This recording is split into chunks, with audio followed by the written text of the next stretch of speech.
You give technology a chance to break, and it will break.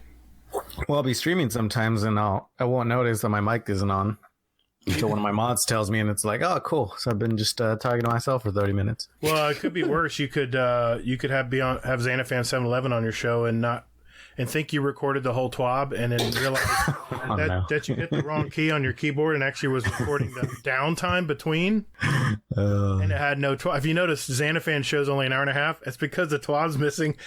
Oh, no. I always think Zan goes, well, why didn't they give me a lot of time? And there's something missing, man. Yeah, my wife loved that. She's like, that's your shortest episode. Did you guys figure out how to do it? It's like, no, Gatr fucked up. We just trim some of the fat.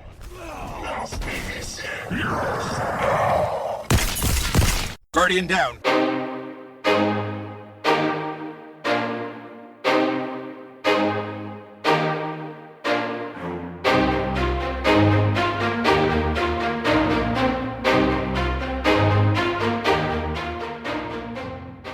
What's up, everybody, and welcome to episode 17 of Guardian Downcast. We're a couple of dads that talk about all things in the Destiny universe. We also discuss other things in gaming and entertainment as well. I'm your host, the Gatr, and Hazel's here as well. Hey, how you doing, man? Doing all right, man. How about you? Good, man. How's your week gone?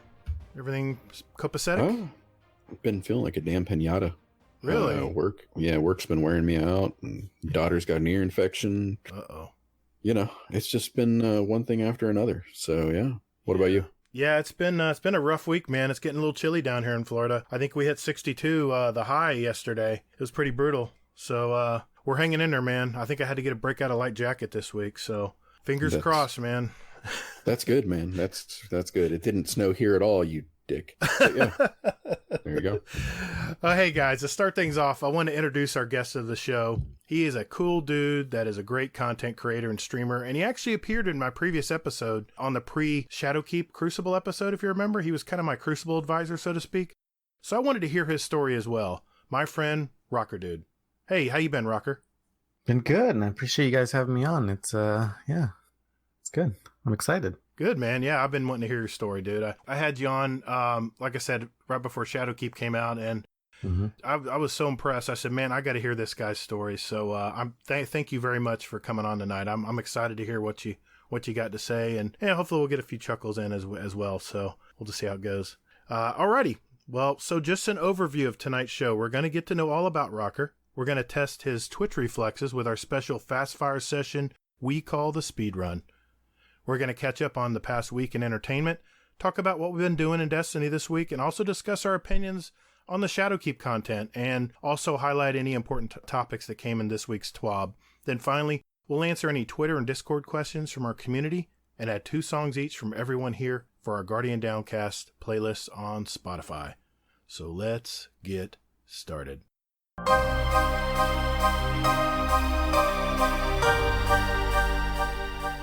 Okay, I want to know about this guy. He was on my Crucible episode before Shadowkeep, and I was so curious about this dude, RockerDude, that I want to know more about him. So I invited him back, and he was very cool to come back and be on our show. RockerDude, I just wanted to ask you, man, what do you do for a living? Are you married? Do you have any kids? Where are you from? Just the usual deets.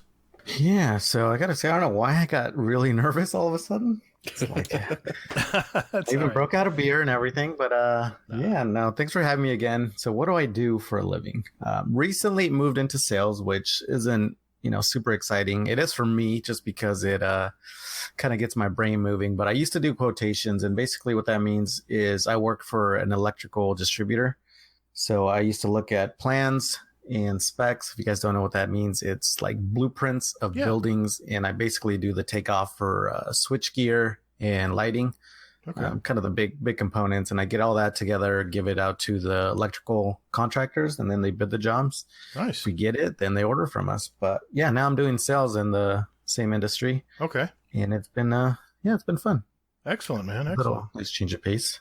Very cool, man. Yeah. Now, where you're from Southern Cal? I am. Well, kind of. Middle. Technically, they call it like the Central Coast, but it's okay. It's in between San Francisco and LA. It's almost right smack in the middle of the two. So. And I heard that you were recently married. Congratulations, man. I appreciate that. 3 weeks. And I actually had to remember my anniversary because there's a funny story. We didn't really kind of keep track of when either we started dating or when we kind of became official or whatever. So we didn't really have a date. We just kind of decided, well, this date will work for us. And I think it was like May 26th as I think that weekend was like open for us to go celebrate it. So we just decided that's what it was going to be. Now, 5 years later, we're married and I have an actual wedding date. So I gotta keep track of that October 20th. That's important, dude. Believe me. I've forgotten a couple times, and it takes a while for that to simmer back down. Now, do you have kids? Do you have any kids at all? I do. So I have one from a previous relationship, Sure. and she is 12 years old now. Oh, God help you, She's Wow. kind of a little punk now. man. Yeah. No, she is a good kid. She gets good grades, but she's obviously to that stage where she is really testing boundaries. She doesn't want to listen. She doesn't want, she's kind of in her own little world. She wants to do her own thing. Yeah. She's actually started going out to basketball games in junior high, which is nice because most of the time she just hangs out in a room or, at home. She really doesn't. I guess she's kind of like me in that sense because when I was a kid, same thing. I'd like to be more of a homebody. So. Yeah, it's nice to see her go out there and go out with her friends, just go watch a game or whatever. Very cool, man. Very cool. Nice. So, tell us about your gaming history. Well, where do I begin? Back when I was we did. Let me see. My first memory of having a system was, I think, the Atari 2600. Oh, wow. And I don't remember any specific games. The only image I have in my head is it was not really an RPG, but I guess like a platformer of sorts. Although back then you really didn't have maybe Piffle much. Maybe?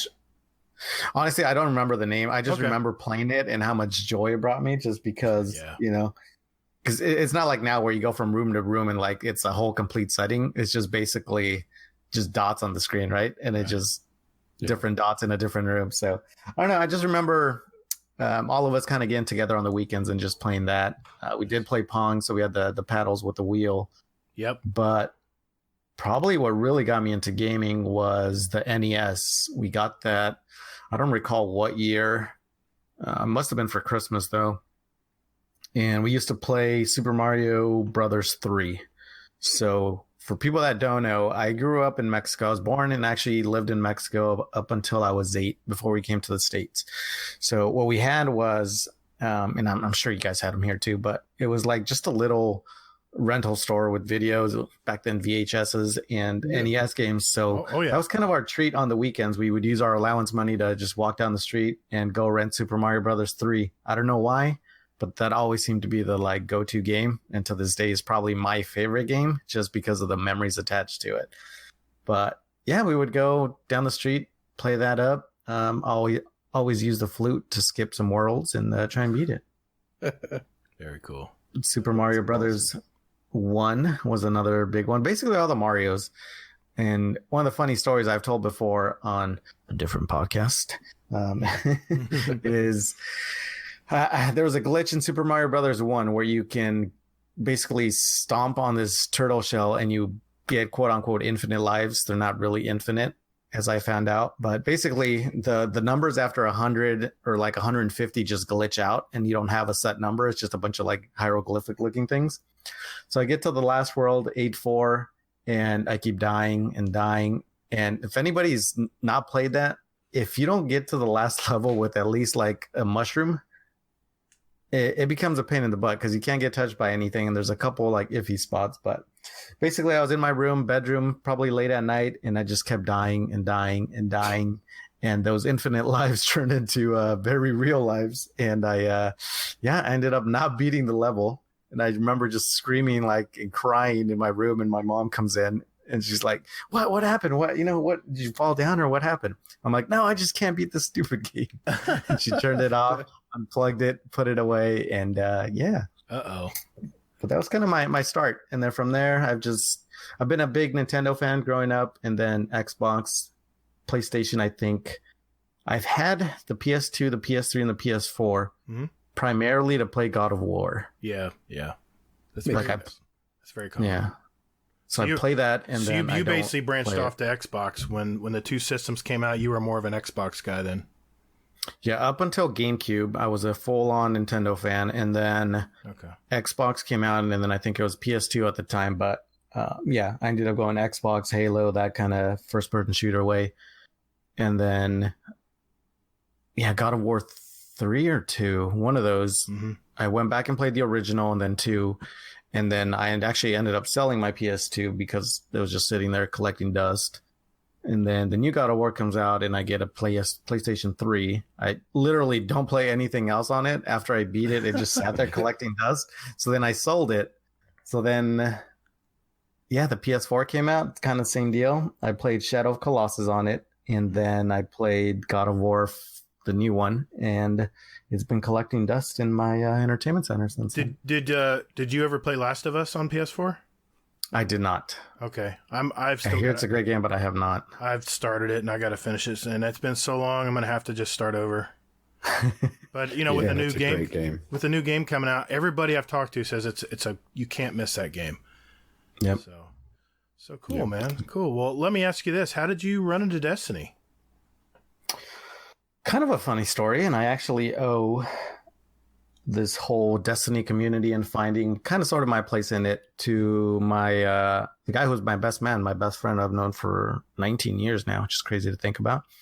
But yeah, I mean, I played the beta, and the beta was very, very limited. Yeah. So I wasn't going to buy it off of that. It just felt too repetitive doing the same thing over and over again, which, I mean, it's kind of what we do now, but for fun. But based off the beta, I wasn't going to buy it.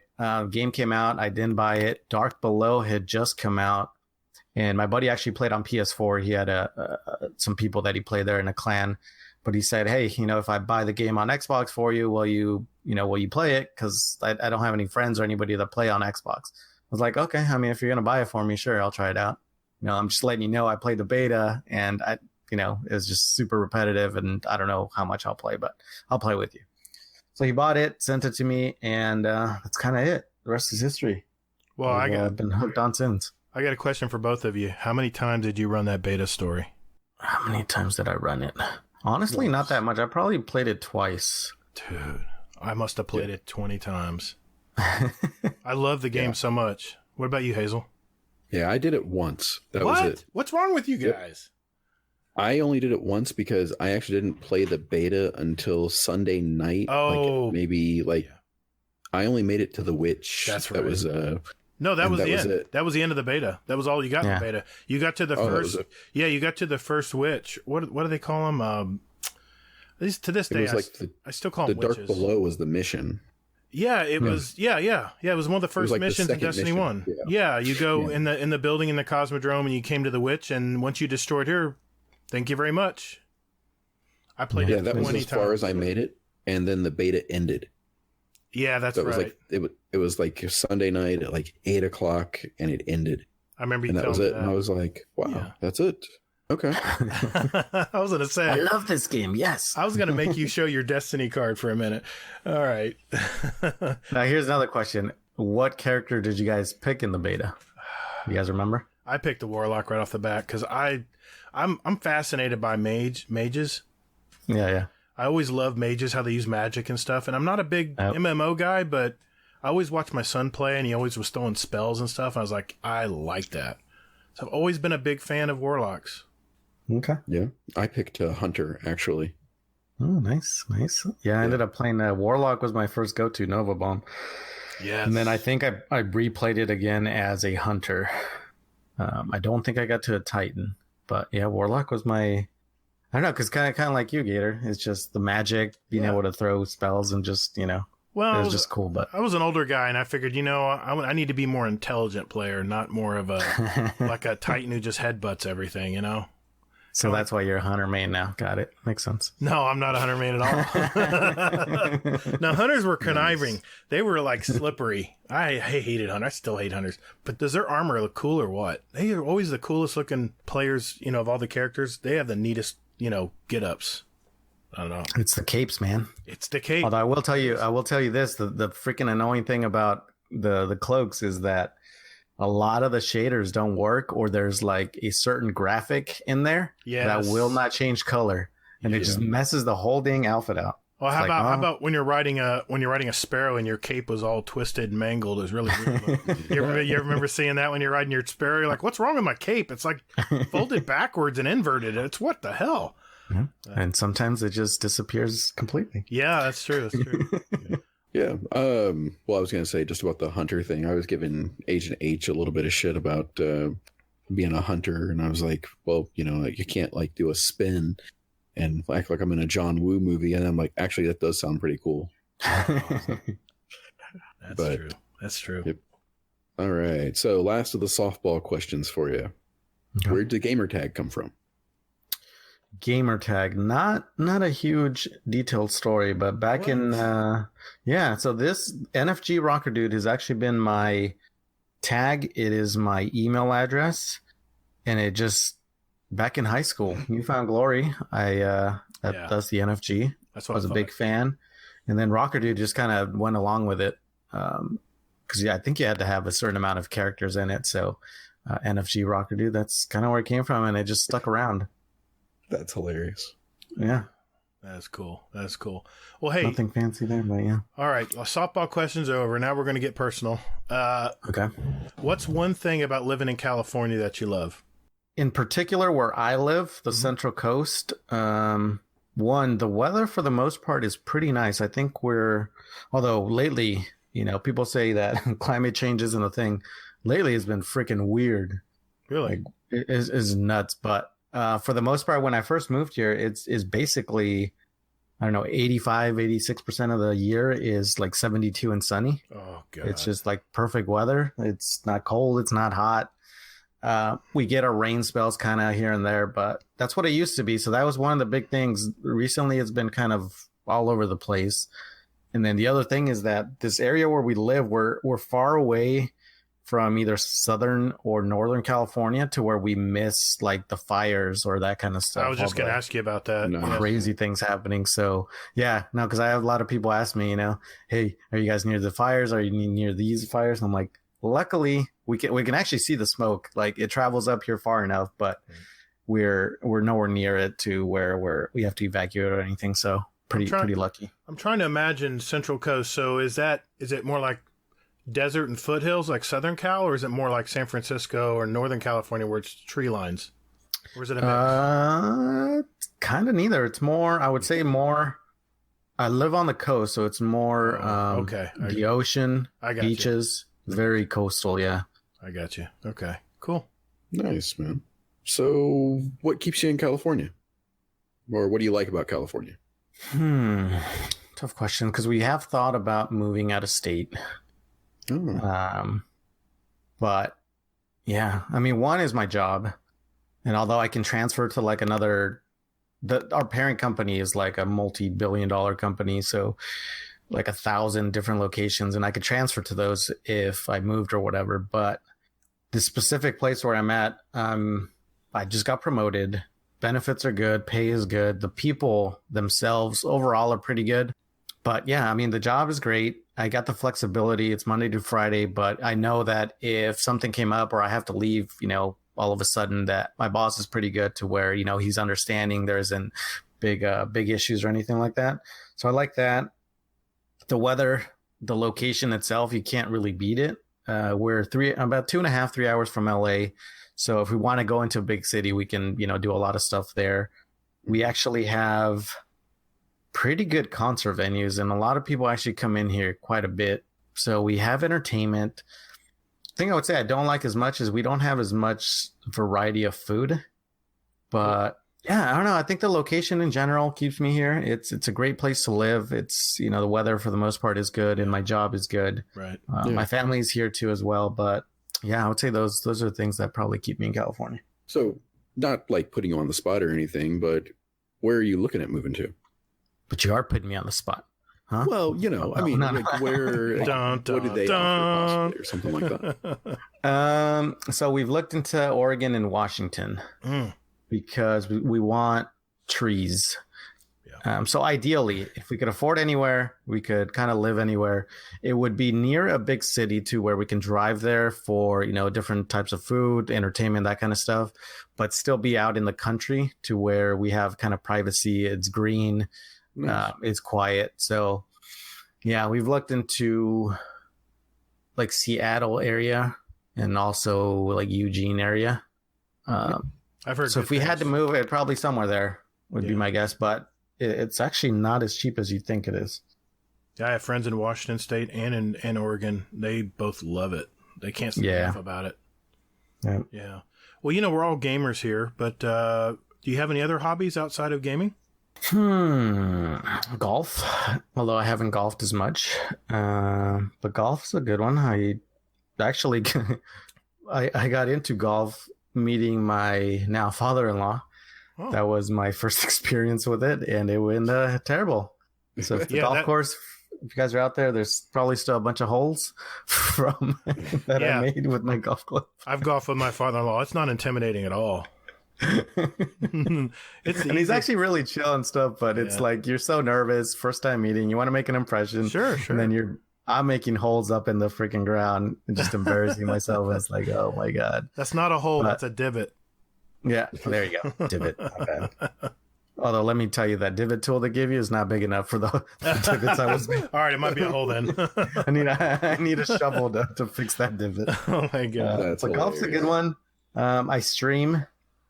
Yeah, that's right. Which is, that's fun. It's very up and down. I don't know. I think people like to think that it's easy. And I guess in a sense it is easy, that you can just click a button and kind of be out there. But if you're really trying to like grow or create a community or, actually go somewhere with it, it's a lot harder than you think. So I've been doing that for a bit and I really do enjoy it. I just enjoy meeting people and, just chatting with people, getting to know them and stuff. But I do some streaming, golf. What else do I do? Man, that's if you're streaming, you don't have much time for much else. And that's the thing. And I've kind of debated that. Like I've kind of cut back a little bit because I used to go to these meetup things. If you guys aren't aware and you're looking for things to do in your area, go to meetup.com. It's a really good site. Oh. You can join different groups and, they have get-togethers. They have specific groups for specific things like golf or board games or whatever it may be. And it's just a nice way to meet people. So I used to do that quite a bit. There was a Spanish speakers group that I used to go to, and I met some cool people there. And I've been trying to get into the mindset of starting to do that, like stream a little bit less and then actually go out into the real world and meet more people. So that's awesome. Yeah. Nice. Huh. I got a funny story for you about meetups. Okay. My wife, we were like, I don't want to say we were like, maybe like in our first year or two of marriage. And we were like, just like, we were in our little bubble, we were like, oh, this is great. I love you. I love you too. I love you more. All that horseshit. Well, not that that's where you're at, Rocker, but anyway. I was going to say, does that go away? Oh, no. What are you doing to him, Hazel? Sorry there. But my wife was looking at meetups and she I remember it vividly. I was leaving work and she calls me and she's like, hey, she's like, I joined this meetup website and everything else. And she's like, what's this? It's called Southwest Ohio Furries. Oh, no.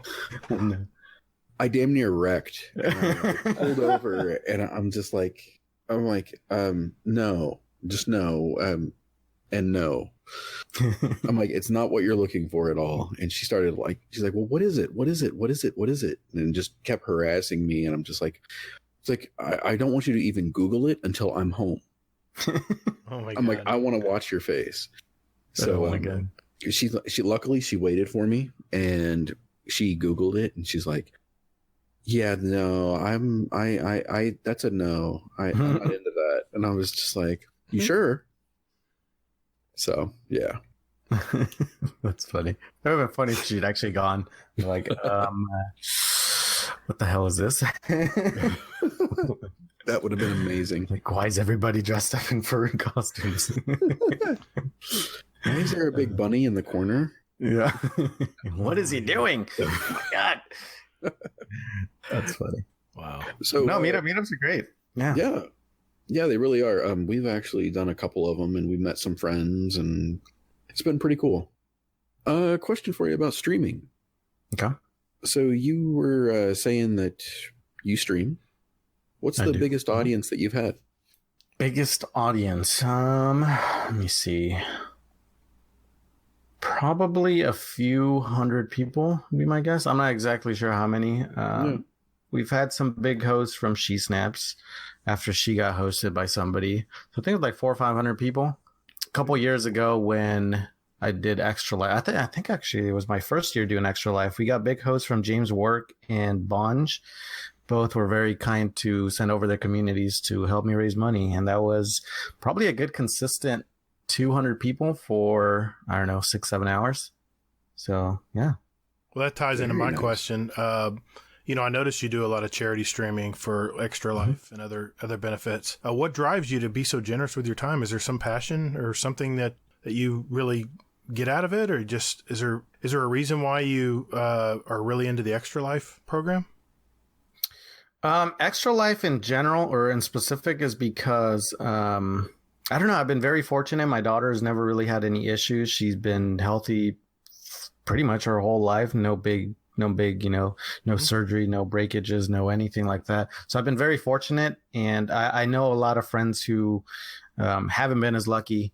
So if I can, just give time, because honestly, it doesn't feel like, it's enough or it's that big a deal. If I can sit down in front of a screen and bring in money for research, for hospitals to be able to provide toys or some sort of equipment for kids to be able to get their minds off the fact that they're in a hospital, that they're dealing with whatever it is they're dealing, it's just a very small little thing that I can do, that you guys can do, that anybody can really do. Because if you guys aren't aware, Extra Life you don't have to even stream. You can just go to the website, extra-life.org, and kind of do some research. And that's kind of how I got started, you can create your own team and just do it with your friends and family. You can, join a bigger team and kind of go that route. But I don't know, anything you can do to help people, I think in general, is just good for everybody.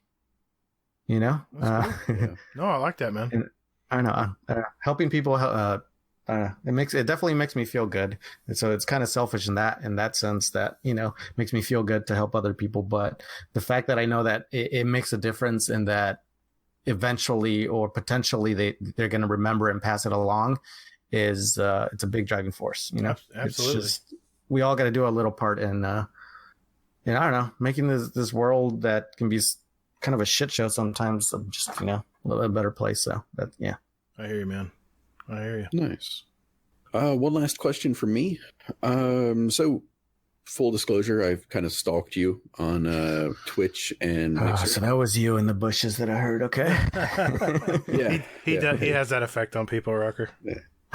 Sorry. I thought I was, a little more, conspicuous with the binoculars. At least you were wearing pants, so I appreciate that.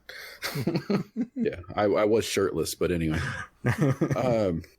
So I would imagine that most of the people listening have a dream or something like that about streaming and about growing an audience and things like that.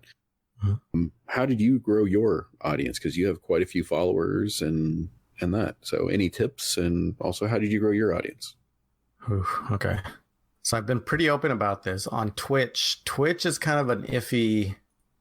The numbers are kind of skewed. So when I first started streaming, it was no joke, just, okay, well, I can do giveaways, I can do this, and then I can get followers, then you can get partnered, and then you can start making money for just playing games. So that was the mindset that I kind of went into when I first started streaming. Was all about just getting big fast, getting partnered, and seeing if I can make money off of it. So a lot of the numbers are skewed because I did, I think the big giveaway was an Elite controller. And it's one of those Gleam things where you could get an entry from following on Twitter. On Twitch gave you actually a lot extra entries. That's a lot of the numbers that I think I'm at 611-ish followers on Twitch, something like that. A lot of those are from there. What I'm actually kind of proud of is on Mixer. So I took a break from Twitch because I wasn't happy with their policies as far as people being harassed or actually there was a pedophile within the Destiny directory that wasn't getting banned or anything, and he was doing what they call these hate raids, where they take their community and go and basically just harass somebody, you know, with either racist slurs or whatever it may be. What Anyways, the hell? I didn't like. Yeah, and the ironic thing is that they they promote quote unquote positivity, but then they go and do this stuff. Wow. So anyway, Twitch really wasn't doing anything about that, so I kind of got fed up with it and decided to try Mixer out. And Mixer, I think we hit a high of a little over 200 followers in, I think, 2 months that I was there, which looking back now, it is, you know, compared to where I was on Twitch, is crazy to think, you know, in that short of time that I got to where I was getting pretty consistent viewership and stuff. So yeah, I mean, that's how I got started. Wrong reasons. I started watching more streamers, and you know, I don't know. I just started watching more people that did it for the right reasons, kind of how they went about it, and my whole mindset kind of changed. And once that, it kind of clicked to just be myself, and, you know, not try to put on a big persona, which a lot of people can. A lot of people like to see that and can, you know, do it for 6, 7, 8 hours in a day, and it's not in me to be able to put on a persona for that long. But yeah, I started doing that. I started just being myself and just kind of really interacting with people. The one thing I tell people all the time is make sure you're paying attention to your chat. Even if you're streaming for weeks or months and you're not seeing even a single person come in here, because you kind of lose sight of that and you stop paying attention to chat. And then I've gone into a few channels to where I go in there and I start trying to talk to people, but they're so used to not looking anymore that they don't pay attention. They're not there when the people are there. And, you know, that one person can spiral to 2 people, to 3 people, or, you know, it just kind of gets a thing going. So my big advice would be, 1, be yourself, unless you can actually, you know, you're an actor, or that's kind of the thing you do, and you can put on a persona like, you know, Dr. Disrespect or whatever. Mm-hmm. So be yourself, pay attention to chat. And then the biggest thing would be consistency. Once you have a consistent schedule and you're able to kind of stick to it, then you start seeing some momentum going. The thing with streaming is, though, there's always, you know, millions of people trying it out. So one thing I found out is I would get a bunch of momentum going, and we're at 10, 15, 20, you know, concurrent viewers on a good daily basis. But then you take a break and you don't stream for, you know, a couple days, 2-3 days. And then you see those numbers go down, and then you kind of start focusing on those numbers, and then it just kind of spirals out. So what I did is I turned off viewer count. I don't see how many people, or if there's any people in the stream watching. And I just basically just started just having fun and just streaming, and whether, you know, people are in there chatting or not, I'm kind of the same way regardless. Yeah. I have mad props for people who stream. That is the toughest form of entertainment. There's I used to stream on YouTube, and I'd have 2 or 3 people pop in. Mainly I did it just for friends to hop in and say hey. And the one thing I noticed is you have to be on guard all the time. You can't put your guard down at all. And so now I just send videos to the channel that I capture. But mad props to streamers, man. It's a tough job. It really is. And, And yeah, I mean, that's, you know, I had another question, but I'm going to ask you that later when we talk in the TWAB. But my last question's a really big softball. I know a lot of our listeners are dads. So I'm going to give you an easy one to end on here. What's your favorite part of being a dad? For me, I think it's been being able to pass on any knowledge or anything that I've learned from any hardships or experiences, good or bad, and just being able to share that information with my daughter. Not so much so that she can follow in the footsteps, but just so that, you know, she's kind of aware and she knows kind of the mistakes that I made or the good things that I did, and just hopefully it helps her. You know, ultimately she's going to have to make her own decisions, but being able to pass down everything that I've learned, and just hope that it helps them out in the future. Yeah, and you know, they act like they're not listening, but trust me, they're listening. They hear everything and they watch everything you do too. That's the hard part I had to learn is your kids are always watching you. So always be cognizant of that. So, hey man, I appreciate you coming out and talking with us. Mind hanging out? I think we got a speed run coming up next, and we got some Discord questions, and we're also going to talk about the TWAB a little bit. So thanks, man. I appreciate you being candid with us on that, and we'll be right back. Call the Praxic Order, call the Thanatonauts, the Jinsen Scribes, call everyone so they can witness you. All right, ladies and gentlemen, it's time for the speed run. This is where we have a database of 66 randomly asked questions, and our guest has 60 seconds to answer as many as he can. Remember, these are short 1 or 2 word answers, and we're going to keep track of how many questions are answered by our featured guest each episode. The questions are randomly asked, so no one can memorize the order or have an answer ahead of time. So please answer quickly, whatever comes to mind. At the end of the year, the guest with the most questions answered will win a nice prize. Tonight, I'm going to ask the questions randomly from the list. Hazel is the timekeeper and the quality control expert. In the event of a questionable answer, Hazel's decision will be final. As of today, November 14th, a.k.a. Gear Dad and Fluffy Fingers MD are the current leaders at 18. So, ready, Rocker? Yep.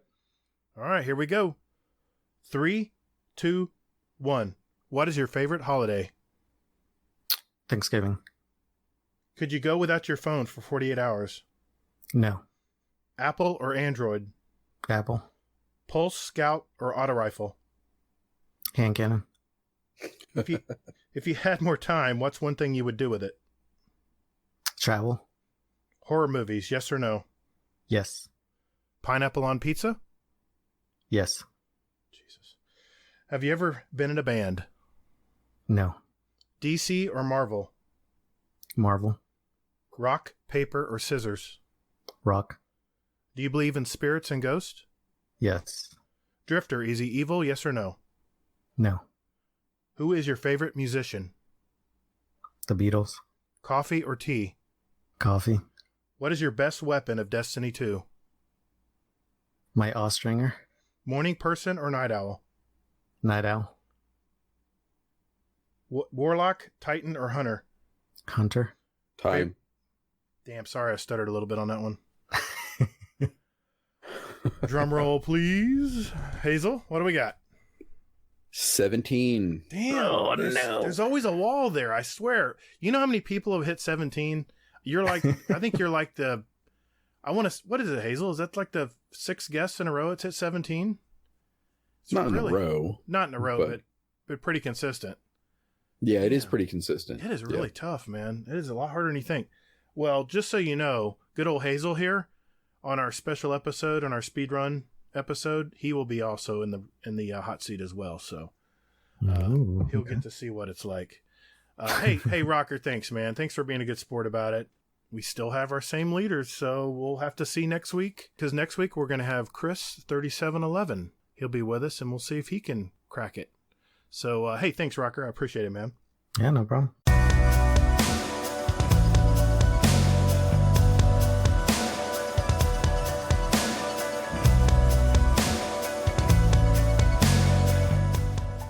All right, let's find out what we've been watching and gaming in this week. Rocker, you're our guest of honor. Why don't you start? What have you been watching this week, man? Oh, this small little show that came out. You guys probably have never heard of it. It's called The Mandalorian. It's on this it's on this thing called Disney Plus. This new streaming service just came out from this small company, Disney, and Never heard of it. But yeah, first episode Mandalorian, and second one drops on Friday. That's I've been watching that. Wife and I started watching The Good Place because originally we didn't really like it, so we went back, give it a shot, and she's actually lost interest now. We're in season 3, but I'm gonna keep watching it. I feel like you're invested. I know, I get it. Yeah, and I mean it's not terrible. After season 2, it does get a little bit kind of, I don't know. It loses some of its momentum that it had going into it, but it's not bad. So I'm gonna keep it that. Mandalorian. Apple Plus also dropped their streaming service, and I've been watching a show called Dickinson on that about, I guess, Emily Dickinson's like early life as a teenager and stuff. So I saw the previews on that. How do you like Apple TV? You liking that? I like it. The problem is since the TV is on, well, actually the Roku's on Wi-Fi. Apple TV doesn't give you the option to take off 4K, or if they do, I haven't figured it out how. So it stutters every now and then, or it pauses because I'm on Wi-Fi. I don't know if it's just too much bandwidth coming through or what, but yeah, that's been my only issue. But other than that, it's been good. The show's actually a lot different than I thought it would be. It plays more like a play than a show, and it's set in old times, but the music and how they talk is very present, which is interesting. Okay. Weird.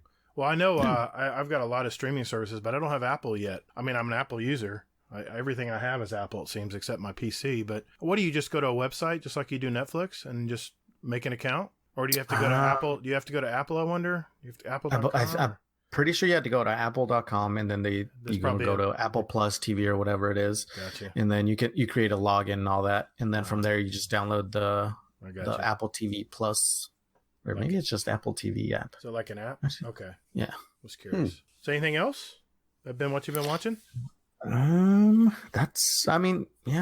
That regularly watch Modern Family, Superstore, Goldbergs, and we started watching The Masked Singer. So those are weekly shows, but kind of what I started recently is Dickinson, Good Place, and Mandalorian. Yeah, those are our weekly DVR shows. We watch Shark Tank too. That's always a good one. Me and my wife. Nice. So, Hazel, what about you, man? What have you been watching this week?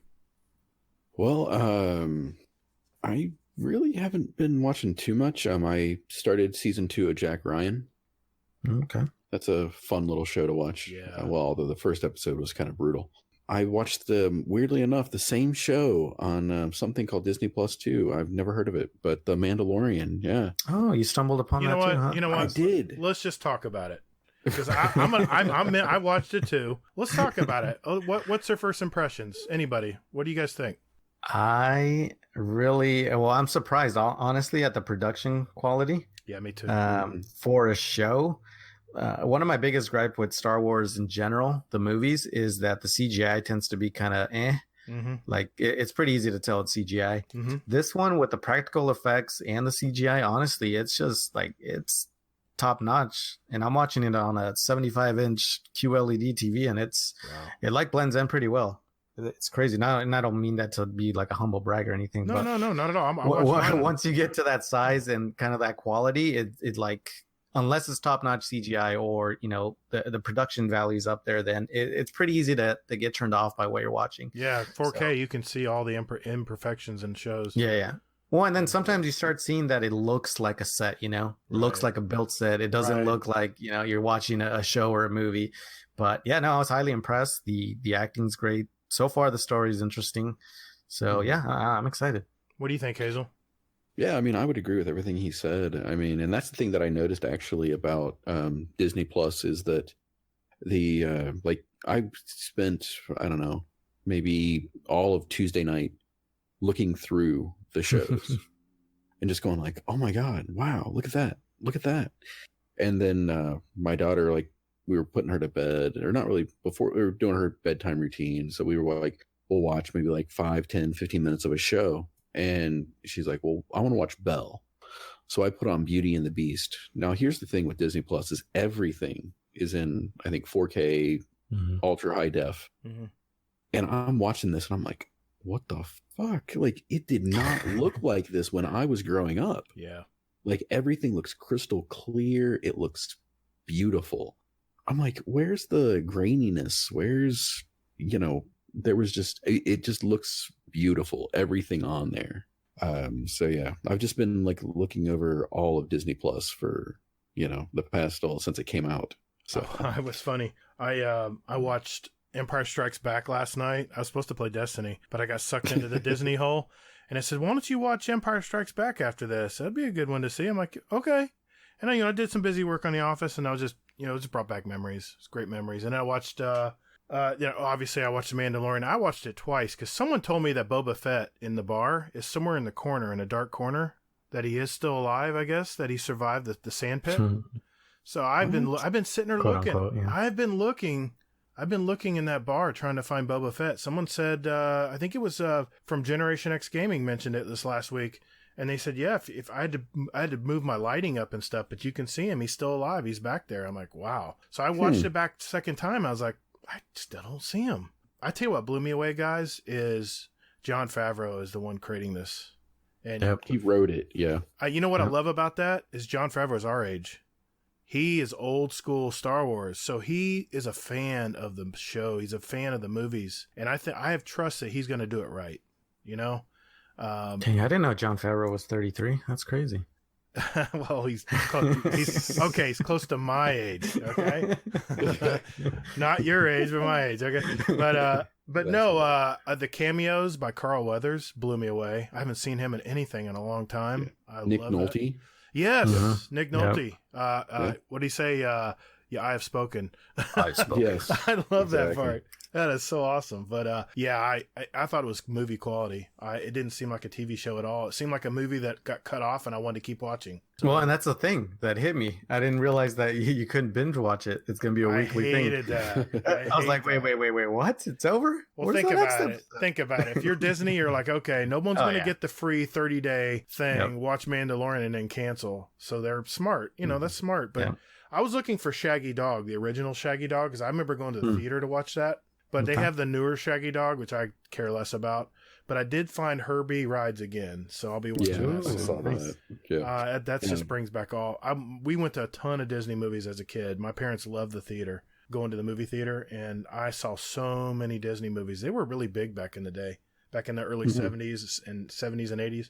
And, you know, it's more about the animated stuff these days, it seems. But I'm really happy with so far what I've seen. So, was there anything else, Hazel? I cut you off. What was there anything else you've been watching this week? Well, we're watching The Lady and the Tramp. Okay. Oh, is that a movie or a show? It's a movie, and it is beautiful. Even my dog is like sitting there with us. It's pretty funny. Awesome. So, oh my God, I want some pasta too. I know, right? But watching those on Disney Plus, and then Jack Ryan. Yep. I finished a book called Crucial Conversations for work. It's a pretty decent book if you're looking to advance yourself in your career and things like that. And also it's good for personal development too, for, you know, talking to your spouse and that. Crucial Conversations. I'm writing that down. Yeah, it's good stuff there. And then I'm almost done with The Subtle Knife from His Dark Materials. Oh, okay. Yeah, that's fantastic stuff there. And actually, Gatr, you mentioned something about C.S. Lewis last week, about like Lion, Witch, and the Wardrobe. Fun fact for you.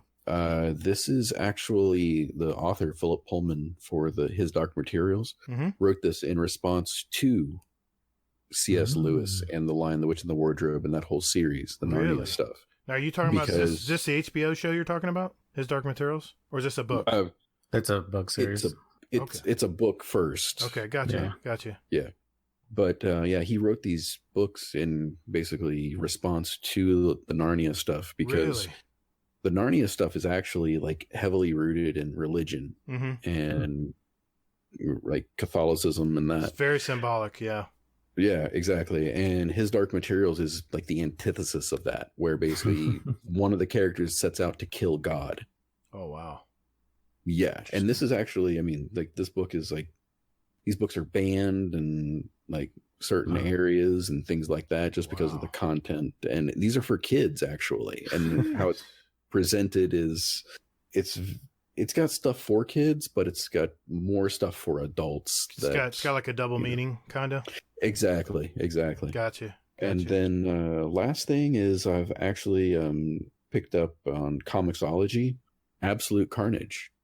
So for the comic book fans out there, it's Carnage is back and Venom is out there and they're fighting each other and it's a good time. They're converting everybody into either Venom or Carnage. Is that a new rock band out or something? I'm not a comic guy. Yeah. Just kidding. I love giving you a hard time. Well, I had to get a haircut this week, so only one movie this week, but man, was it worth it. I have to say, this movie I'm going to mention is one of my favorites of 2019. Stephen King's Dr. Sleep. I was going to say, yeah. This was the sequel to the 1980 movie The Shining. If you haven't seen The Shining, please go see The Shining first, because there's a lot of subtle clues hinting back and if you know the first story, it'll all make sense in Doctor Sleep. I think you could see the movie and still get entertainment value out of it, but definitely see The Shining first, because it has a lot to do with, it comes back in the end to The Shining. I don't want to spoil anything too much, but my God, this story, my eyes were glued to the screen. My wife was like, and she reads Stephen King books, and I'm not a reader. I like the movies. If you're into supernatural abilities, that kind of science fiction when you watch shows, then you're going to love this film. The only downside is it's 2.5 hours long, so prepare accordingly, so to speak. It's light horror. It's nothing crazy. There is a little bit of gore in it, but it's very, very brief. It's more of the mental part of the movie that, you're not going to bring your kids to this, obviously. But I don't consider it really a horror movie. I'm not a big horror movie guy, but I could not keep my eyes off the screen. It was so enthralling. All the stories and all the special abilities this one kid has and everything. And of course, I highly recommend this one. This is definitely one you want to hire the sitter and go out and watch, just the two of you or the one of you, and go see it, because what's funny is the good movies I see, and I see 2 movies a week, usually every week. I'm an avid movie watcher. My wife and I are very much into, it's kind of our hobby. The good movies you remember for months afterwards. The ones that are okay, you forget like in a week. So this is a movie I'm not going to forget. So definitely want to go see this movie. Now, of course, I did see The Mandalorian twice. I still didn't see Boba Fett. I'm going to watch it at the time. I guess I'm going to turn my brightness to 10 or something. I don't have to figure out where to see him, but it's a great start to the series. I cannot wait. I guess you said Fridays it comes out, Rocker? Yeah, so second episode will come out this Friday, and then every Friday from there, except on whenever the new Star Wars movie comes out. Right. Because obviously they don't want it. And then I think it's going to come out that Thursday on that week. Okay. Yeah, I got you. I follow. I did see the 3rd season of Stranger Things, finally. My wife and I, a long time ago, we watched the first episode and we just got busy, happens. And my wife her interest was kind of failing a little bit in the series. So I said, you know what? I started it. Let's finish it. And I got to say, I'm not really into Stranger Things kind of movie. I love the 80s references. That's probably the biggest thing I love about it. But this season, I don't know. I guess if you're into it, it's probably a decent 3rd season, but it kind of fell short for me. But and then, of course, I watched on Prime Video, I watched Jack Ryan. I finished it. I won't tell you. Nice. I won't tell you what's going to happen, Hazel. It's very good, though. I have to agree with our previous guests that have seen it, that this is better than the first season. And I think it's because the first season had to set up so much. By the time you get to the 3rd and 4th episode of the first season, then it kind of picks up and starts moving. Well, you're already right in the thick of it in this next season, so definitely want to not miss it. I loved it. It was great. So, hey, let's move on to what we've been gaming this week. Rocker, what are you working on, man? Are you into Destiny 2? Are you playing something else? What's up? Mainly Destiny. I think Destiny 2 is about the only thing I've played since Shadowkeep came out. Okay. Thought about playing other games, but even Destiny 2, to be honest, I haven't played a ton of it. Right. Primarily when I stream, but then with the wedding and whatever else I have going on, it's just very kind of sporadic. It's I don't know. I haven't played too much of it, but that's about the only thing I am playing. What is your power now with the artifact? You remember what it is? With the artifact, I believe it's 964. Yeah, you're just a little bit. I'm at 967. I just got a +1 today. Nice. Yeah. I mean, that's basically all I do. I'll get on. If my clan has a raid going, I'll try and get on that. Mm-hmm. And then what else? Whatever. The raid's the pinnacle, and then well, I found out the forest. If you do 9 branches, apparently that's a pinnacle. So I did that pretty recently. Nice. I heard the Thunderlord's what you want to bring in there, I guess, because there's so much heavy everywhere. Oh, really? I was using Anarchy. Anarchy. Yeah. If you solo queue, it can be a pain in the butt with the blueberries. Yeah. I think the first time trying it, one of our guys left immediately, and the other guy just kept falling behind. And he just at some point just stopped running the waves. He would come in at the boss because it brings him in. Right. So I was basically soloing it, and I don't like that. No, it's fun. It's good. Yeah, I don't like that part of the forest where when you die they put you all the way at the beginning, even if you're 80% through it. It's such crap, man. It sucks. Spawn me back where I died. Come on, give me a But anyway, well, Hazel, what about you, man? What have you been doing this week? Not too much, really. Just with work and the kid and that kind of thing. It's been kind of not really doing too much with Destiny, but I did get to, I want to say 960. I think that's where I'm at. Okay. And aside from that, I did start Neo, actually. Oh. It was a free game that was out there. And it's basically like a little bit of a clone of like Dark Souls and all of those games. Okay. Okay. So like a dumbass, I was like playing and I'm like, oh, okay, well, here's a save point. Let me save. And then I noticed like all these guys are back. I'm like, what the hell is this? So I fought them all again. And then I saw another save point. I'm like, okay, well, let me save. And sure enough, those damn bastards came back again. I'm like, okay, I get it now.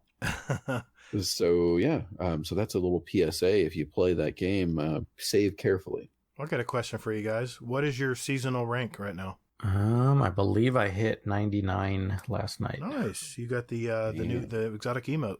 You got the sword did I? emote. The sword emote. That's sword. 99. Yeah. Maybe I'm 98 then. Honestly, I don't remember. I think you get the ship. I think you get the moss covered ship at 100. 99. I think you get the sword clashing emotes. No, the ship was way before that. I think it's like Was it 90 or 80 something? Okay. Yeah, because I got the ship already. What was I know the emote is up there, and then at 100. What was 100? I can't remember. That's the Ariana's Vow. Oh, Yeah. Ornament. The ornament. Yep. That's right. Yep. What about you, Hazel? I am at a nice round 50 Oh boy, because yeah. I'm not a whore for You're not for doing bounties. And yeah, stuff you're not like a bounty that. whore. Okay. Gotcha. Yeah, no, not at all. So Oh. I'm just gonna plop down my $10 or however much it is for the rest of this stuff and just call it a day, Well, like 2 weeks or whatever it is, whenever they release the pricing of it. bounty. Yeah. I mean, to be honest, most of the stuff in there isn't. I don't think it's worth it. I think the shards, the exotic shards, are just Yeah. because you can masterwork stuff. But Mhm. outside of that, it's just yeah. I don't know. Yeah. Yeah, maybe. Well, I want the armor. That's my main thing. Oh, okay. Yeah, the the ornaments. The ornaments. Makes Those sense, ornaments are badass. Those are Yep. Those ornaments are fantastic. Yeah, I just got the helmet. That looks pretty Oh, sick. It looks really With good. the 3 eyes. so. Yeah. Well, I won't mention what mine is. Let's move on. Well, no, I want 100. And, No, you're close. Yeah. I just hit 150 this morning before I went to work. Dang. I am all my hands up. I am a bounty whore. I grab my gun. I grab my gunsmith bounties every morning, and I know resets at noon now for me. It hasn't changed for you, Rocker, obviously, but it changed for us on the East Coast. No, it has. It used to be 10 Pacific. Oh, so now it's 9. Okay. 9 Pacific. Yep. Okay, so yeah, that makes sense. Yeah. Daylight So- savings time. And I played the Iron Banner. I finished up. I got 2 or 3 bounties that I could the night before, and then I forgot that the reset was at noon instead of 1. I thought I had time to knock out one little tail piece of one, and then I realized it already reset and it's gone. So Whoops. that was a delete. All that work. Oh well, live and we learn. But of course, I played Destiny, and then the first part of the week, and then then Disney Plus came out, and I went down the rabbit hole, so to speak. But I did have fun in Iron Banner this week because the Telesto's back. Gator's happy. Ooh. Nice. I love the Telesto. I've got 26,000 kills with that gun. Whew. So yeah, I've gotten really good at it. I got the timing down really good. And the only reason I used Telesto is I used to play against a clanmate back in the day before Shadowkeep and before Forsaken. And he always owned me because he knew he'd throw those Telesto bolts down and I'd run right into him. So he'd make my aggression pay him back. But I'm at, like I said, I just flipped 17 on my artifacts. So I'm at 967 now. I'm maxed out at 950. So there's no real reason to do any of the powerful stuff other than the clan one, because you get 7, our clan level now, we get 7 Right. shards. Enhancement cores. Enhancement cores, yeah. And of course I do my daily gunsmith bounties because I know going into the following seasons, you better have enhancement cores because you have to use them for everything when it comes to ranking up your armor. So, yeah, exactly. I did And play... then even like leveling up your guns too. Oh yeah, I know, exactly. Masterworking those. I'm telling you, pro tip, every morning or before you go to work or at night before you go to bed, you better grab those gunsmith bounties and get them done before reset and they're real easy. I mean, you can, what I usually do is I'll jump into I'll go grab an earth bounty or some kind of planetary bounty, and I'll run down and go into a lost sector and knock it all out. that's how I've been able to progress my season bar so quickly. Is I've gotten real efficient. I'll group up bounties that all work together, Yeah. kind of cohesive, and that way I'm just slamming that movement bar on the season. So that's how I've been doing it. So I did play my first week of Death RX PvP League this week. I played on Xbox, and there's some good players over there. Let me tell you, I got my Gatr got his butt handed to him. Shout out to Agent H and Admiral Nips. I was playing with those two guys. Those were my teammates, and Nice. we were deer in headlights. We were playing against Dex and his buddies, and Oh, jeez. it felt like I felt like the old Trials days again, where we just got just bend over, But I was not used to. I've been playing on PC about 80% now, and I'm at 105 at about 3.8K. It's like 2560 by 1440. So I have 4K monitors, but my PC can handle. If I go straight to 4K, it's just not enough. I have a GTX 1060, so I have a good processor and stuff and RAM, but my 1060 card can only push it to about 3.8K. But I'm so used to that clarity and the 105, FOV. I jumped on Xbox and, it shrinks it back down to like 60 or 80 or whatever, and then 30 frames. And it felt like the whole game was lagging. I was so uncomfortable. And next time I won't make that mistake. I'll go play some Crucible before the league starts up. But Lana's like, "Don't quit." I'm like, "I'm not gonna quit. I'm just got a little salty. That's what the Gatr does." But I don't know why I'm talking to myself in the third person. But anyway, my goal now is finishing up the season because we got about a month left now, right? Yep. I'm gonna finish 25 days, 24 days. Yeah, so a little less than a week, 4 weeks. So. My goal is to finish the ritual weapons, and I've seen a lot of my friends getting, the all the ritual stuff from Gambit and Randy's throwing knife. Skull. It's going to take a while, man, to get that throwing knife, that Randy's throwing knife. It's just a lot of kills with scout rifles, and the Crucible is not the easiest to do unless you're playing that one game mode, which Momentum control, the last week. There it is. Yep, and it'll be gone. Get in there, do it. I know I'm gonna have to do that this weekend. So, all right, good deal, guys. Sounds like we've been busy. We've all gone down the plus hole at the end of the week, so I can understand why our Destiny time has kind of suffered a little bit. But let's see. Let's move on to our next segment. This week at Bungie.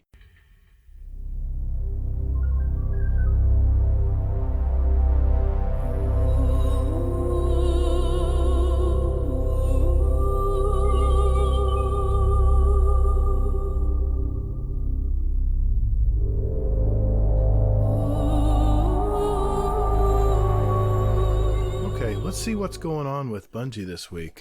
Hazel, you're up. What's up, man? All right. So this is the last week for Festival of the Lost. So make sure if you're going to buy one of those sweet werewolf t-shirts or long sleeve shirts, you do that. Aside from that, everything will be ending and going away on November 19th at reset. So sad news. I'm crying myself to sleep tonight. So the Recluse is getting a nerf. And so is One-Eyed Mask.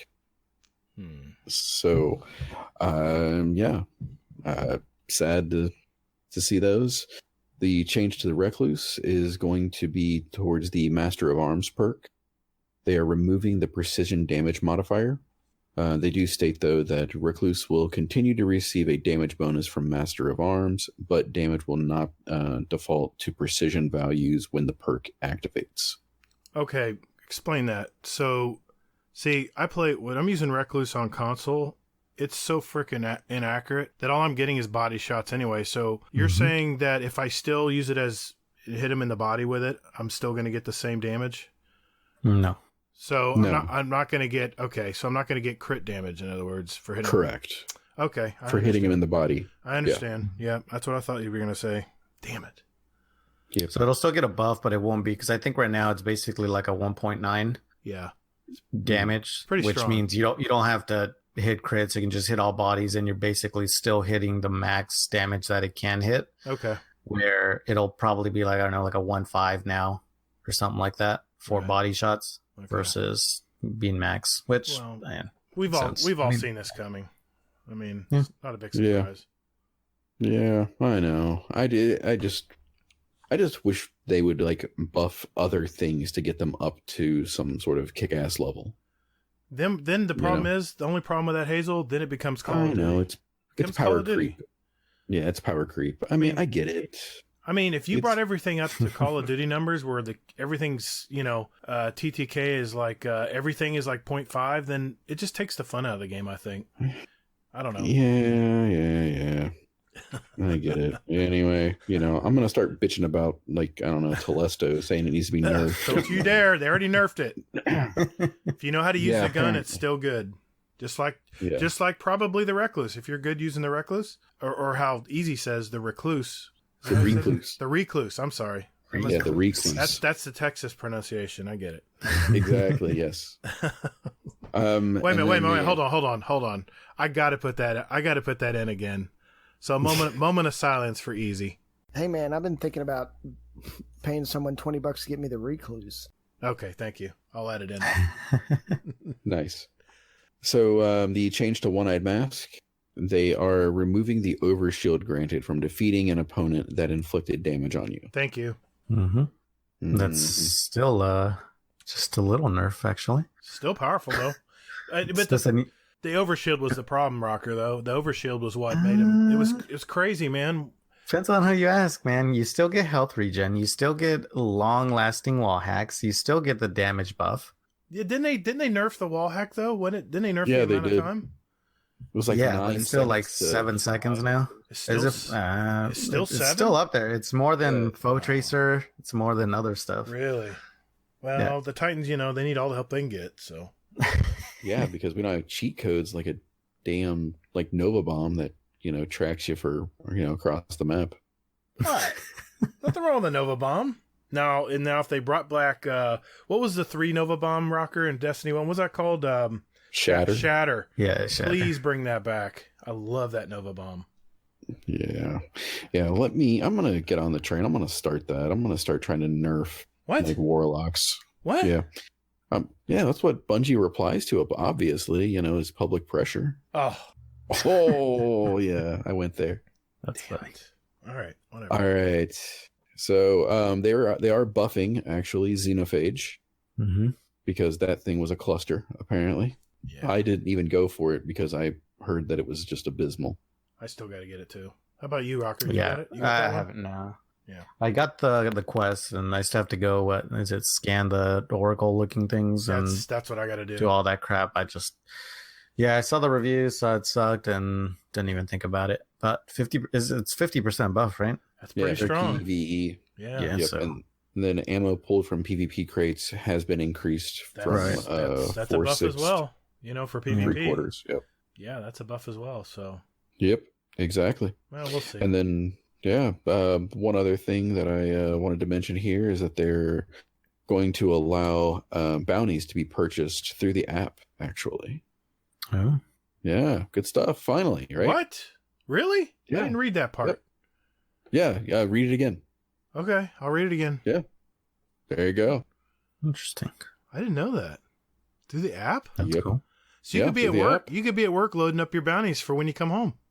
There you go, man. It was tough for me to sit on that when you were going on about, buying bounties and then, You sure about this? This sounds fishy. It sounds like misinformation. Sure, I smell misinformation. I don't know about that. I'm going to have to do some research on that. There you go. Yep. And if it's not actually true, just consider it misinformation with Hazel. Oh, damn.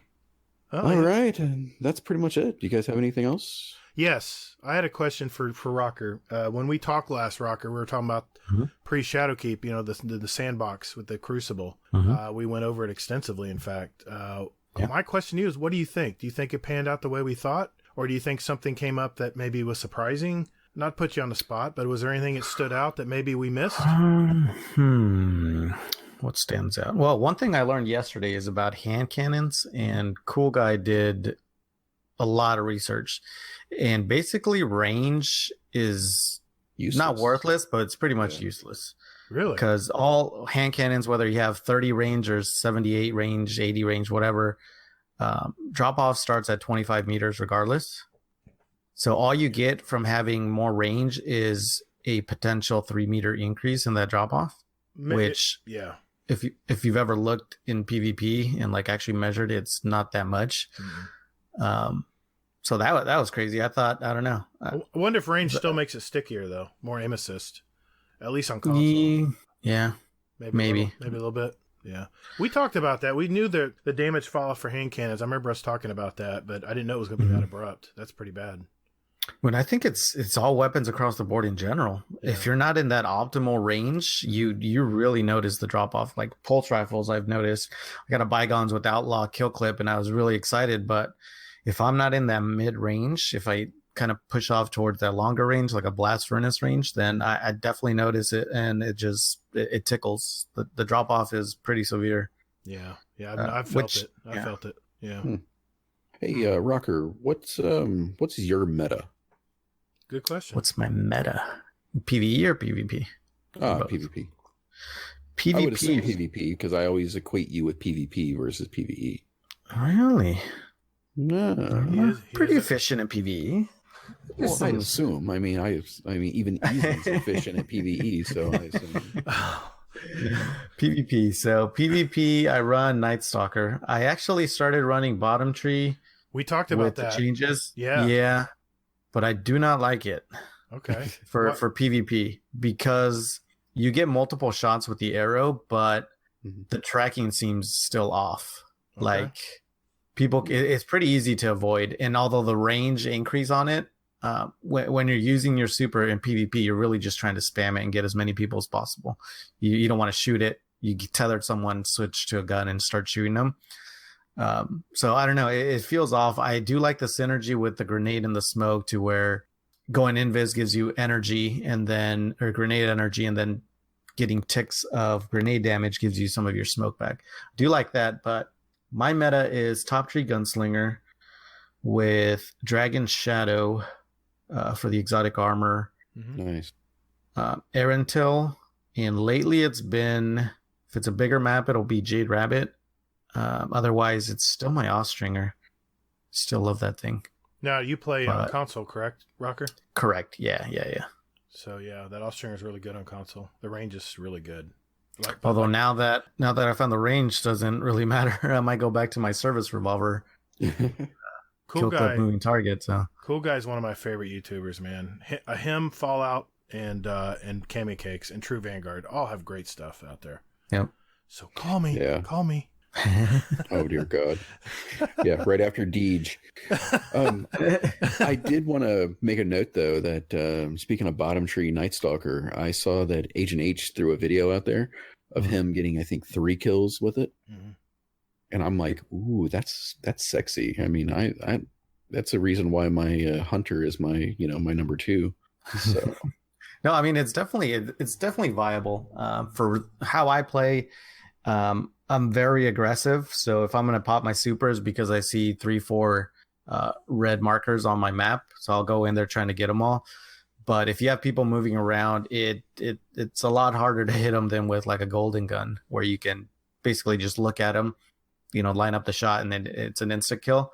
Because you have the delay of activating it and pulling back on the arrow, which, by the way, it's one of the higher, like I think you get like extra protection in your super, but it doesn't feel like that when you're getting smacked around with 2-3 people shooting at you.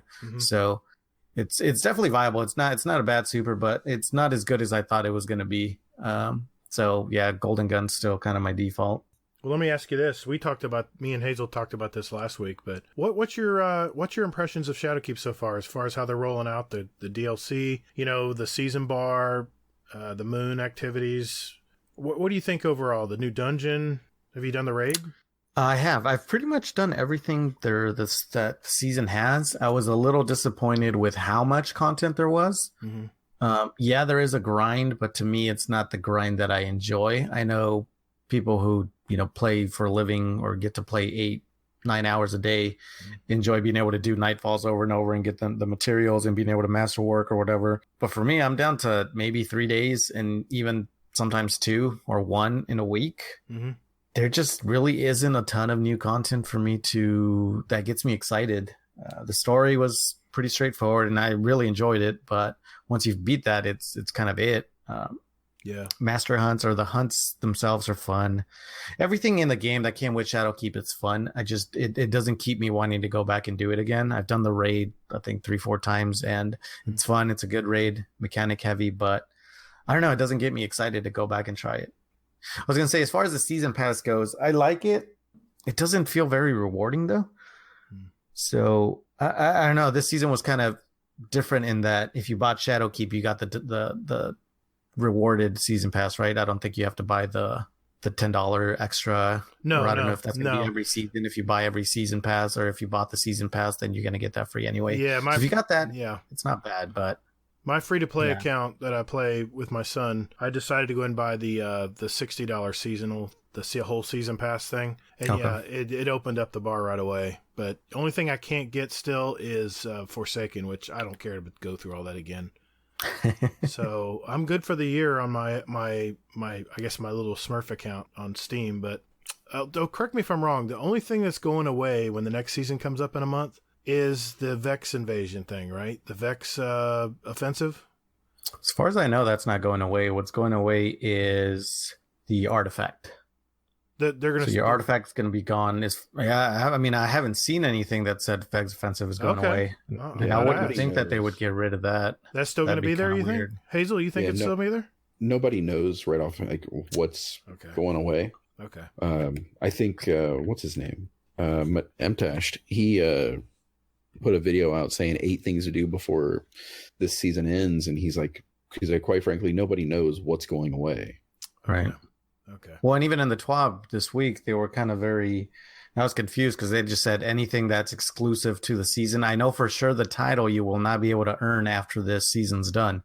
So if you're hunting that, you got to get it done before the next season starts. But yeah, like the ritual weapons, I asked Dylan, a DMG on Twitter, are those weapons going to be still available after or not? Because they're kind of exclusive to this season, right? I was asking that question last week. Nobody had an answer.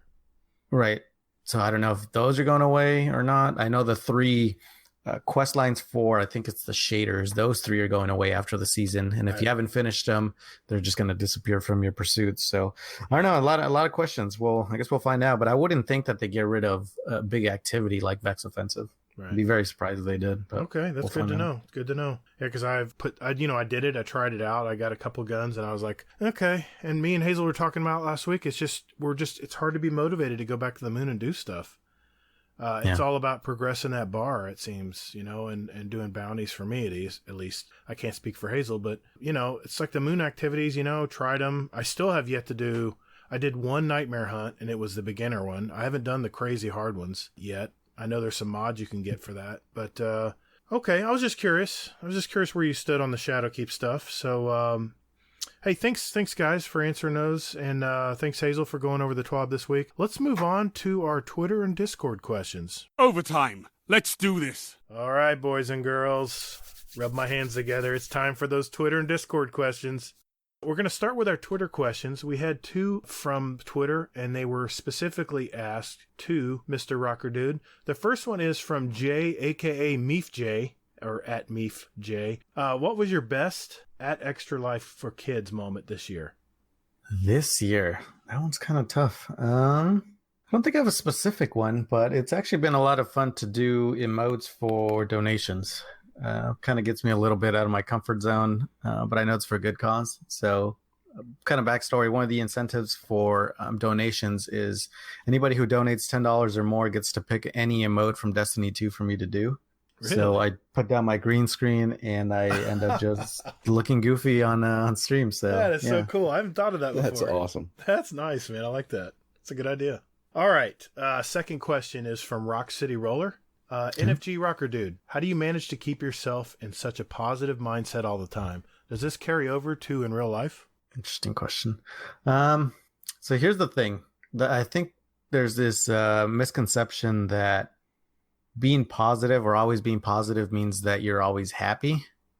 And that's not quite the case. I think, in my opinion, being positive is just having the ability to always try and look on the positive side of things, or the flip side of things, or using any negative experience that you have or any bad thing that you have, and trying to find the one good thing that could come out of it, something that you could learn from it. Because, any bad experience you could have, yeah, it'll suck. We all have them. Life sucks them sometimes. But if you can learn something from it and grow as a person, I think it's just, it was just there put in your way to get something out of it. So that's kind of what I try to think of as positivity. It's not always being happy, because I'm not always 100% happy, but kind of making the best out of whatever hand is dealt at me. And it does kind of cross over to in real life. And I think maybe he was asking more specifically on stream. Generally, I don't stream if I know I'm in a bad mood or I'm just mentally not in it, because I know it translates to the audience. If I'm just super tired and I'm not very talkative, or I just had a really bad day and I'm, pissy, or I know I'm going to get tilted in PvP or whatever. So then I just decide, if I know I'm not going to, be able to provide some sort of good entertainment, if you will, if I'm not going to be able to put out, some sort of good vibe out there, then I try to take a day off. And kind of the same thing in my real life. If I had a bad day at work, I just try to take 15 minutes when I get home, whether I sit in my car and listen to music, or just put on my headset and tell my wife and my kid, hey, I just had a rough day. I'm just kind of decompressing. I think it's very important to take the time to get yourself right before you go on and start doing other stuff. Yeah, fair enough. Nice, man. Yeah, I mean, we're all human, man. We're never always happy. I mean, that's just not the human element. That's just the way it is. So I enjoy your streams, man. I've been in a few of them, and I've always had a good time in there. I remember me and Boost were going at it for a drawing, I think. We were like, "You won it?" I think he ended up winning. I was like, Anyway, why don't you start with the first one for Rocker here, Hazel, from our Discord. All right. Okay. So looks like the first one here is from GatorBot. I'm thinking about changing my name to Nut GatorBot or something like that. Please, I don't know. please we need more GatorBots. That's my call out to our community. So for RockerDude, when are you going to get good at PvP, and why is it never? And is it possibly because you are a Mexican? Jesus. Well, I know that's from I know that's from Chet, and he's just mad because I put him on the spot on PTP podcast because I asked him the exact same question, and his response was basically that he paid Dex, or he had Dex play on his account to get him to 5,500. So somehow he thought that meant that he got good, but yeah, I don't know. I don't think I'll ever get good. I'll always improve. I like to think that I'm proficient, but as far as getting good, definitely.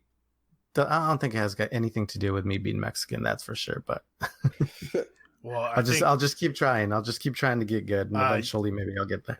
I think the fact that Dexican is playing his account kind of nullifies that question, because he's using Dex, which is Mexican, to get to 5,500 on his account. So there you go. There you go. This is definitely not that. Nope. I got one from Grugrux here. Grugrux43 for Rocker. How has being a newlywed been treating you? And congrats, by the way. It's been good. Personally, I don't think anything's really changed as far as the daily. We've been together. We've been living together for. Well, I think we've been living together for 5 years. Known each other for 6, 7, going on 7 years. So, I mean, being married was kind of the official thing. It definitely adds some benefits as far as, if there's many medical issues or something like that, you're able to, have somebody that is in charge of that, making decisions, or, just finances in general. But it's been good. I mean, again, we've been fortunate enough to have really good life together, and love each other's company. And yeah, we've kind of kept that going through marriage. So it's been good. Nice. And thank you. I appreciate the congrats. Awesome. Yeah. That's the important part, to like the person that you're marrying. So. Yeah, it's up there. That helps. Definitely considered it, All right. Question from Uncle Scumdeath. Like one of 3,000. This one was from last week. Yep.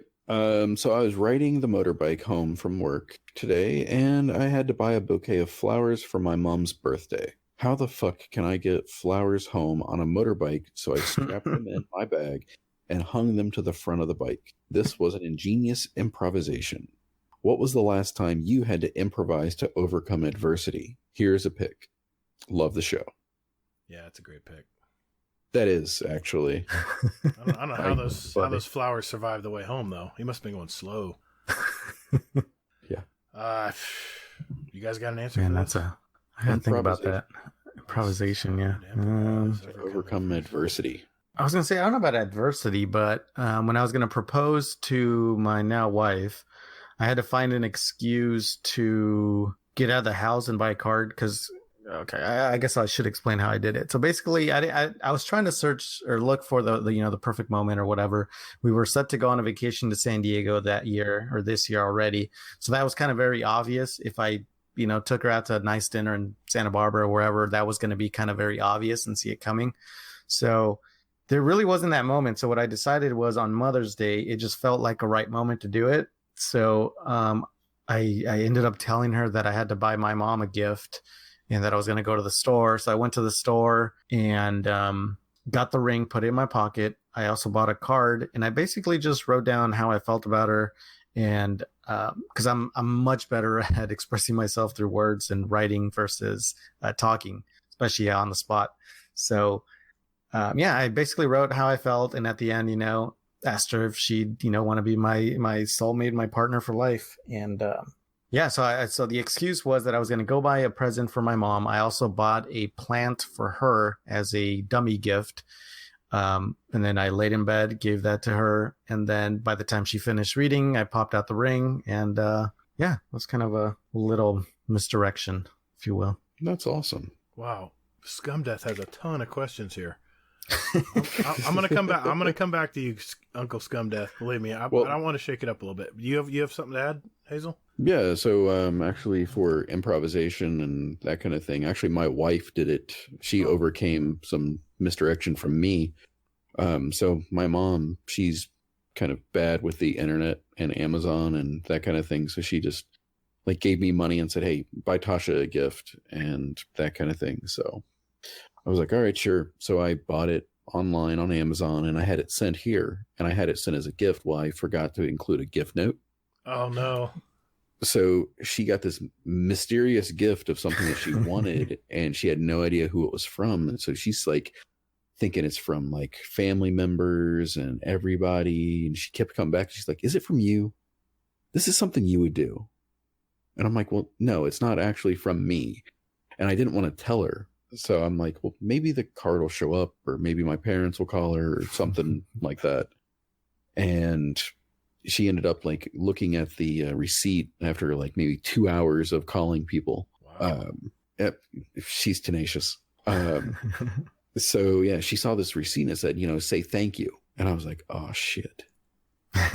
So she typed in this email address or this address and it said, Norm, it's said me and everything else. And I was like, fuck. So she's like, you son of a, and just completely was just going off on me. And I'm just like, okay, there's a story. Here it is. And I told her and she's just like, I'm proud of myself that I figured that out. So nice. Yeah, that was her.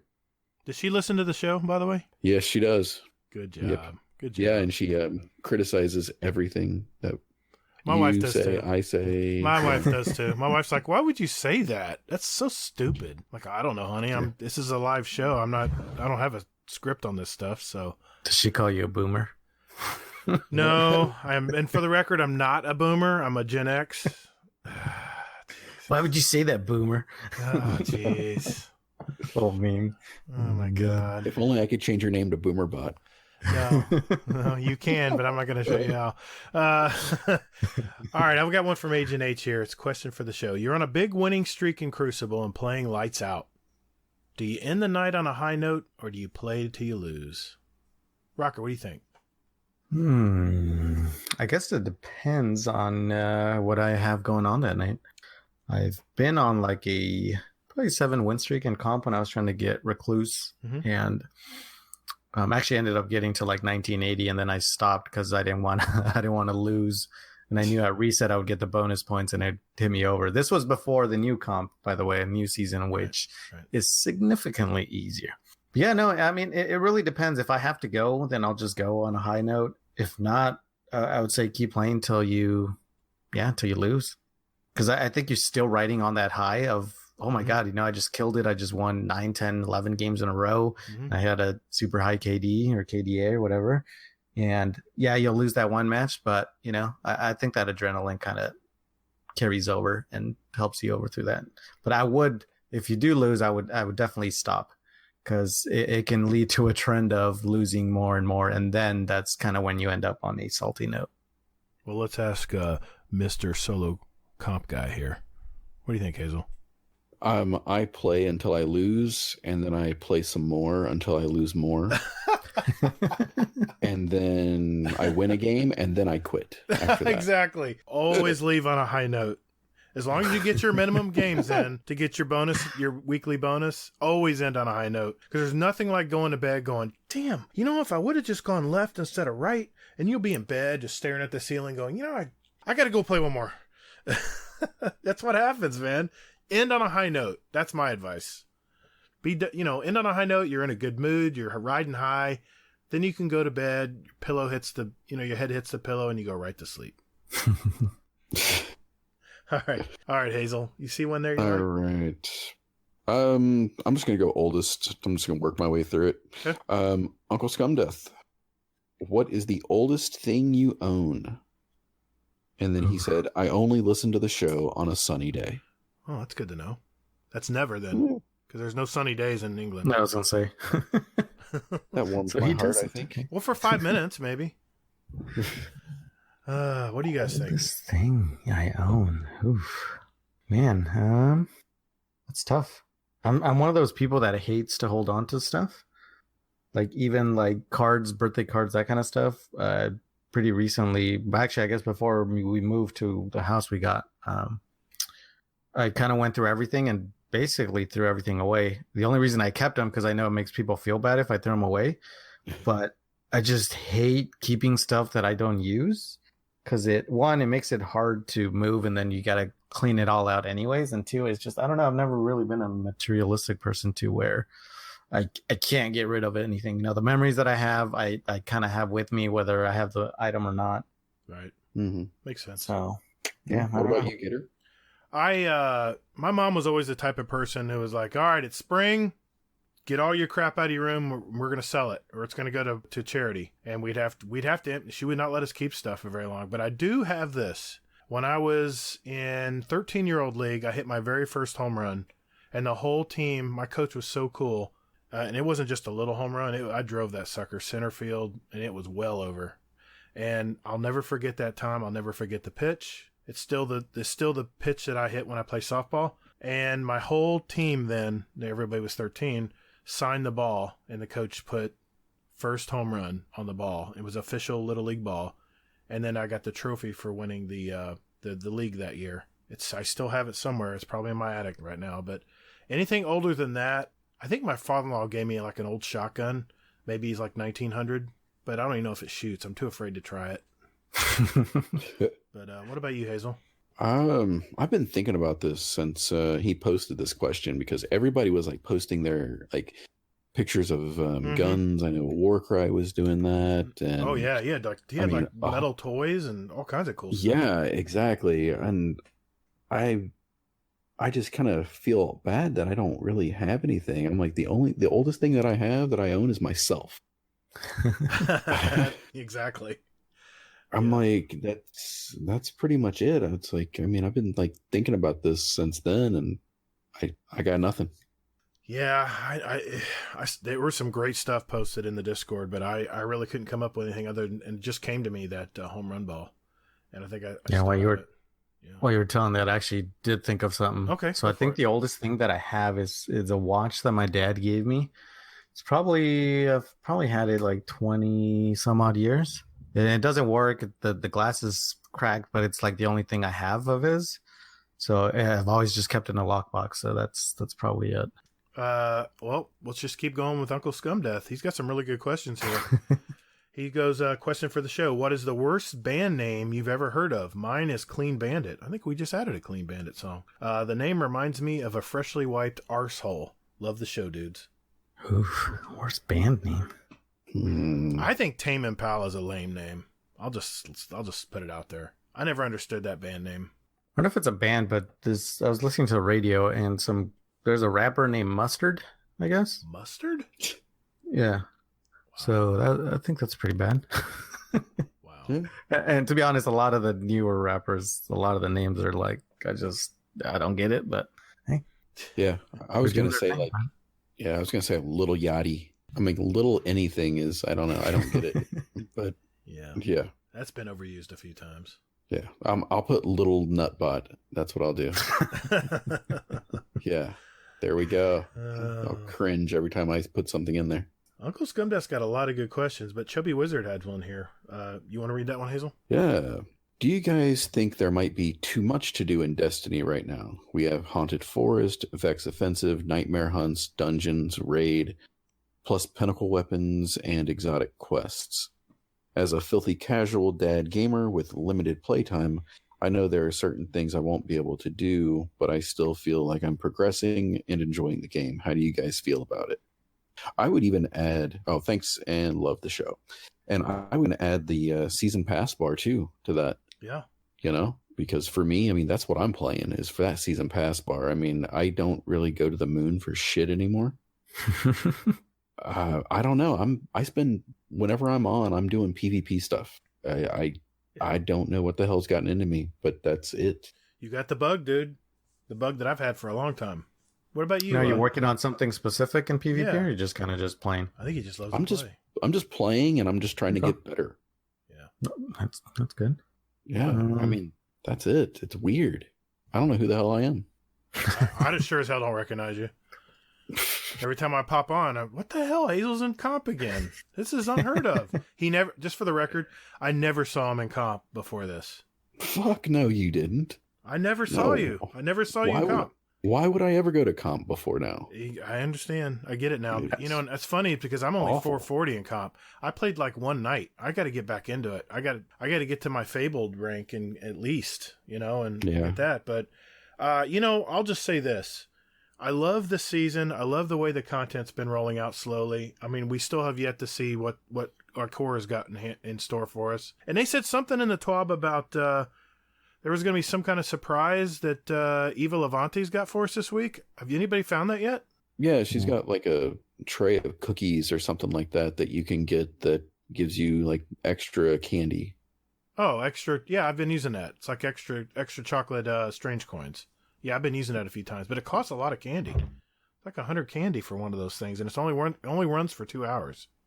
Just so you know. Gives you a lot of extra chocolate, though. Does it? I ran two waves last night, and one of them was branch 8, the other one branch 9, and I ended up getting like 50 chocolates out of it. Holy just shit. for the 2 runs. Now, how are you getting through 9 branches? Are you doing it solo, or are you doing it with a group? No, I had to do it with the group. Solo is just good luck. Good luck with that. I ran it with Warcry and Torrid, not this week, but last week. And we got to branch 5, and I'm like, how the hell are we getting through this so quick? But I will say this, we did stop along the way to look for extra chests, and you just gotta, I guess you just, as soon as you can open the doors, I guess you just keep on chucking, right? Just keep running. Yeah, we had one guy who wasn't too familiar. He was our door guy, so he would just run through and try and open the doors. And then me and another guy, Eagles, would kind of just kill everything else in that room. And then he would move forward, open the doors. We'd just kill everything. Right. That was kind of the rotation. I didn't know. Yeah, Go ahead, Hazel.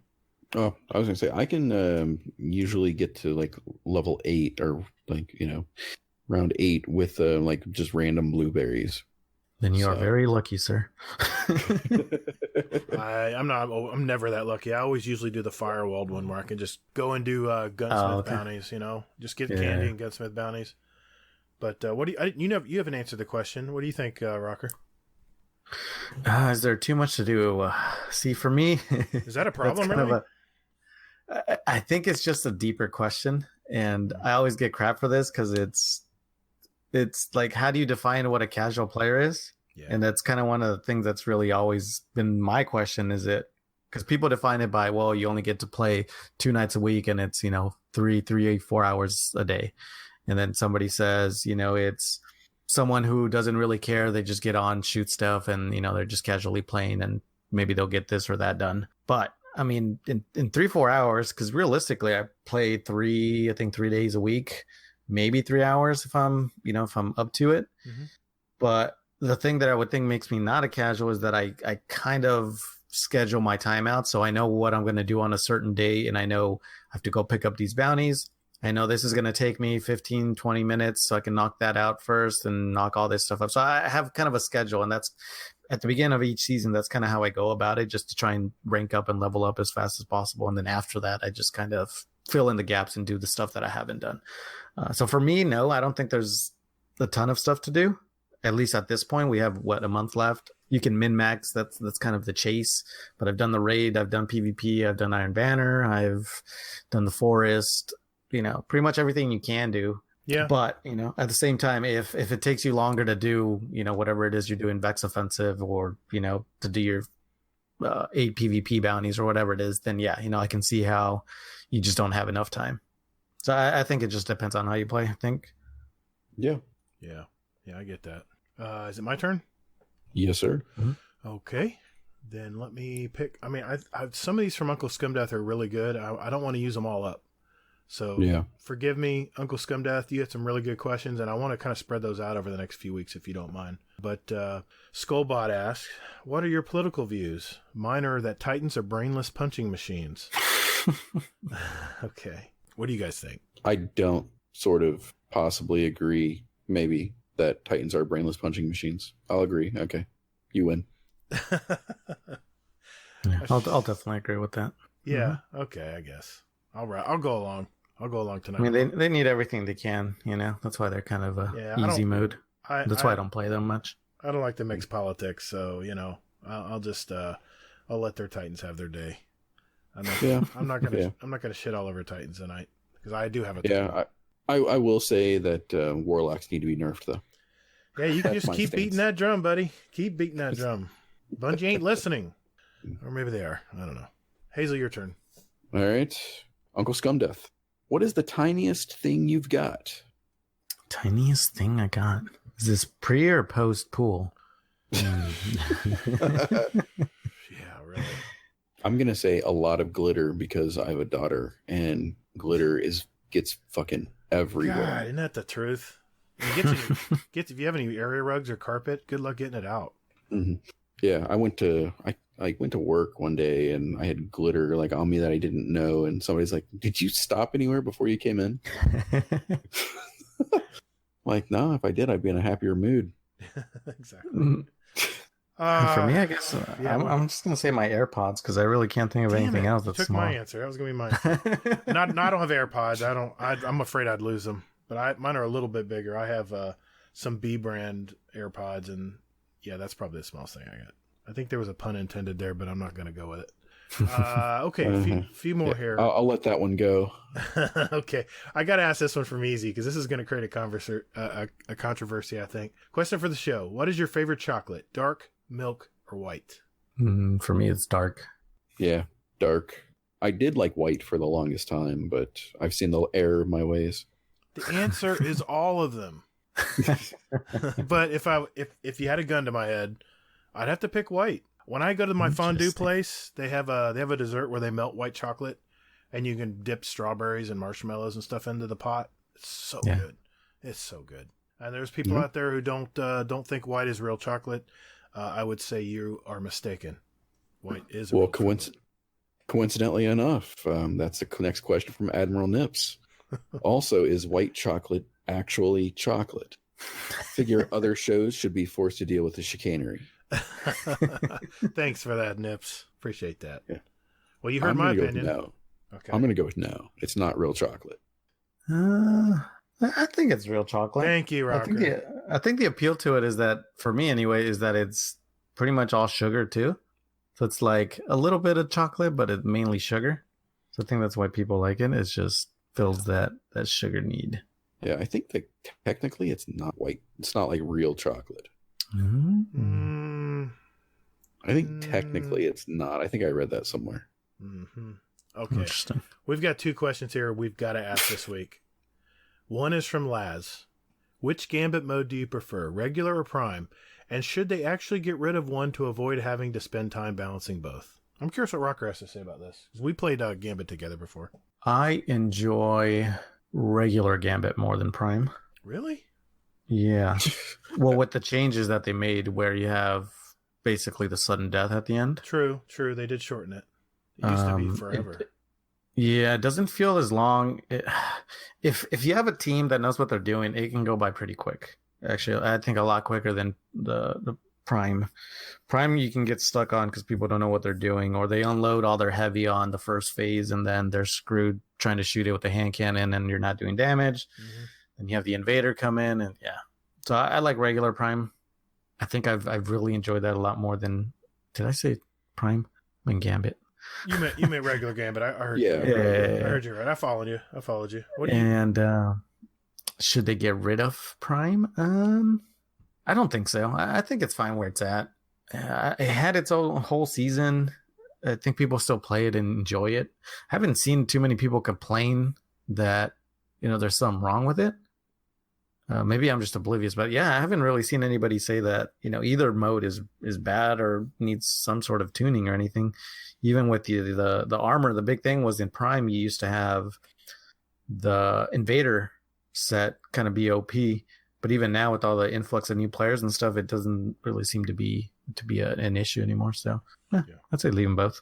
Hazel?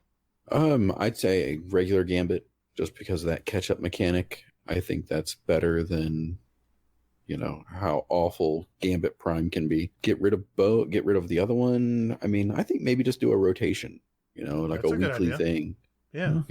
1 week, switch it, just go from there. That way, you can just balance it independently and go from there. Here's my opinion on this, and it runs deep. I don't like regular Gambit because what'll happen is good teams will win quickly the first round, and then they'll just totally tank the second round just to speed the game along. And what they'll do on that second one is they won't throw anything at you until the very end. And you're just inundated with a bunch of blockers. And if you don't have someone dedicated to that bank to knock out blockers quickly, they can overwhelm you. And they do it in Prime too. That strategy's been used in Prime too. But there's something about Prime. I love the tug-of-war aspect, that when you both get down to your primeval, and it's all about going over there and giving them a little health to work, have to work whittle down, and then someone coming over here and whittle, adding health to the primeval on our side. I love the tug-of-war aspect, and if you're a really good team, you can blast through Prime really fast. And not to mention, you get really good weapon drops. So, and all that armor that I earned, that tier 3 armor that I earned, what are you want to make me just throw that away next season? No. I will say this.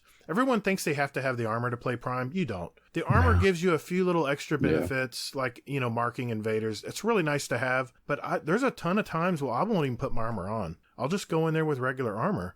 And because, power level is important when you're, in the PvP aspect of it. It's just like playing Iron Banner. I don't think it's very slight. I don't think it's a big difference, but I'll just leave it at that. I don't like the old maps, the old Gambit maps. I like the new ones better because at least with the old Gambit maps, there's only 3 areas an invader can come out, and most good teams know where those areas are. At least on a bigger map, there's more places to be more stealthy if you're an invader, and I like that better. That's just where I'll leave it. But I'm more interested in Prime. Prime has more aspects and more strategy, in my opinion, than regular Gambit. But I don't know. I guess Bungie will decide ultimately what happens to that. I wanted to ask this question from Fluffy Fingers. You want to read it, Hazel?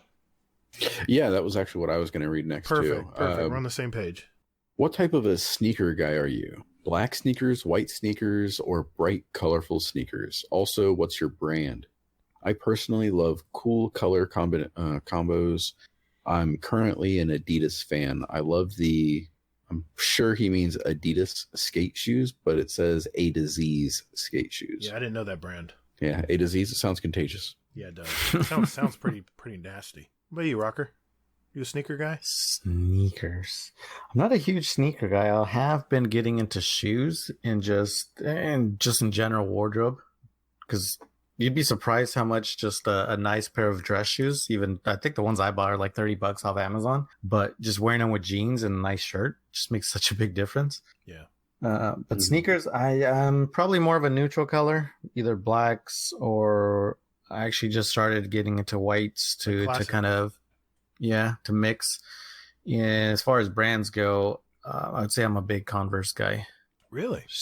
Yeah. Okay. They seem to go with everything. They're comfortable. They're just, pretty classic. I'm curious to see what Hazel says here.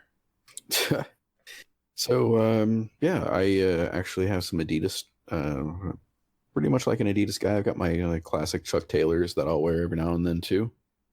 But I got on board with Adidas actually when they were doing they had a kind of like a fashion shoe kind of thing called Neo, and I got a couple pairs of those and got like browns to match, brown stuff that I was wearing, and then blacks and that kind of thing. I'm a running shoe guy. I mean, Okay. I love all kinds of running shoes, and I have all kinds of brands. I've got some New Balance in there that I like to wear. What I do is my wife and I will go to the outlet mall here in Florida because they're everywhere. The one in Orlando here we'll go down to, and they have a Nike outlet, they have an Adidas outlet, they have a New Balance outlet, and that's typically the three brands I rotate around. But I'm a big fan of Nike Frees. They're a little pricey. Nike's very, very proud of that shoe. And even if you go to the outlet, you're still going to pay an arm and a leg for them. But I've got a red pair. I've got a black pair. I have a Gatr, orange and blue ones. They're a little bright. You got to wear them with shorts. Little hard to see. They're a little hard to blend jeans in with them. But on game day, or if I'm going to my Monday night bowling league, I'll wear them, especially if the Gators win, because I got a Georgia fan that's on my team. And I lost a bet, and I had to wear Georgia colors 2 weeks ago. It's so embarrassing, but hey, what are you gonna do? But yeah, I have some classic, some old school Nike cross trainers. They're a little heavier than a regular running shoe. But I have like one of those slotted things in my closet. I have like a ton of sneakers, ton of running shoes up there. And I probably got, I don't know, 10 or 12 pair that I rotate. And then once one gets a little worn out, I'll swap it out. But I will refuse to pay over $80 for a shoe. So I'll make sure they go on sale. Or if I see something that's on sale, like even at Kohl's even, they carry some good stuff every now and then. I'll say, oh yeah, it's time to replace those other ones at that color. So. Hey, great questions tonight, guys. We're trying to not go on all night with questions just to respect the time of our guest. So if we did not answer your questions, and I know we got a lot of them still in here, just keep adding them. Please just keep anything that comes to mind. Just throw them in the Discord under podcast questions, and we will definitely keep picking from them, and we'll definitely give you credit for them every week that the show comes out. So we've got a real exciting schedule coming up here, notwithstanding tonight. I'm real excited about it. So let's move on and pick our Spotify playlist songs. This is the final part of our show. We like to pick songs for our Guardian Down playlist. It's on Spotify. It's kind of a little sprinkling of what the two of us and our guests like to listen to, and we invite you to listen to it as well. So just search for the Guardian Downcast playlist on Spotify. And Rocker, you're our guest of honor. Why don't you go first, man? What are your two songs? All right, this was tough. I love music, a lot of good songs, a lot of new stuff I've been listening to, but I did just get married, and the song that I guess we all walked down the aisle to, I'll just say my wife walked down the aisle to, is I Will by the Beatles. Oh, that's a great song. It just kind of summed up our relationship in general, so yeah. And then the other one is going to be by a band called Hippocampus. And I'm picking this song because we're actually going to go see them next week. I guess when this comes out, it'll be this week, this Friday. Yep. And the song's called Suicide Saturday. Very cool. Hazel, what about you, man? All right. My two songs this week are, one of them's kind of old, Heaven's a Lie by Lacuna Coil. Yeah, I was looking through some of my old stuff, and I was like, oh, wow, I forgot all about this. So I picked that. And then a newer song, Thoughts and Prayers by Grandson. Oh, I haven't heard that before. Can't wait to listen to it. That's cool. Enjoy. Well, what I like to try to do every week is I try to pick something that's kind of new and then something that's kind of old. I have a lot of memories to a lot of music. And the first song I'm going to pick is not brand new, but it's in the teens.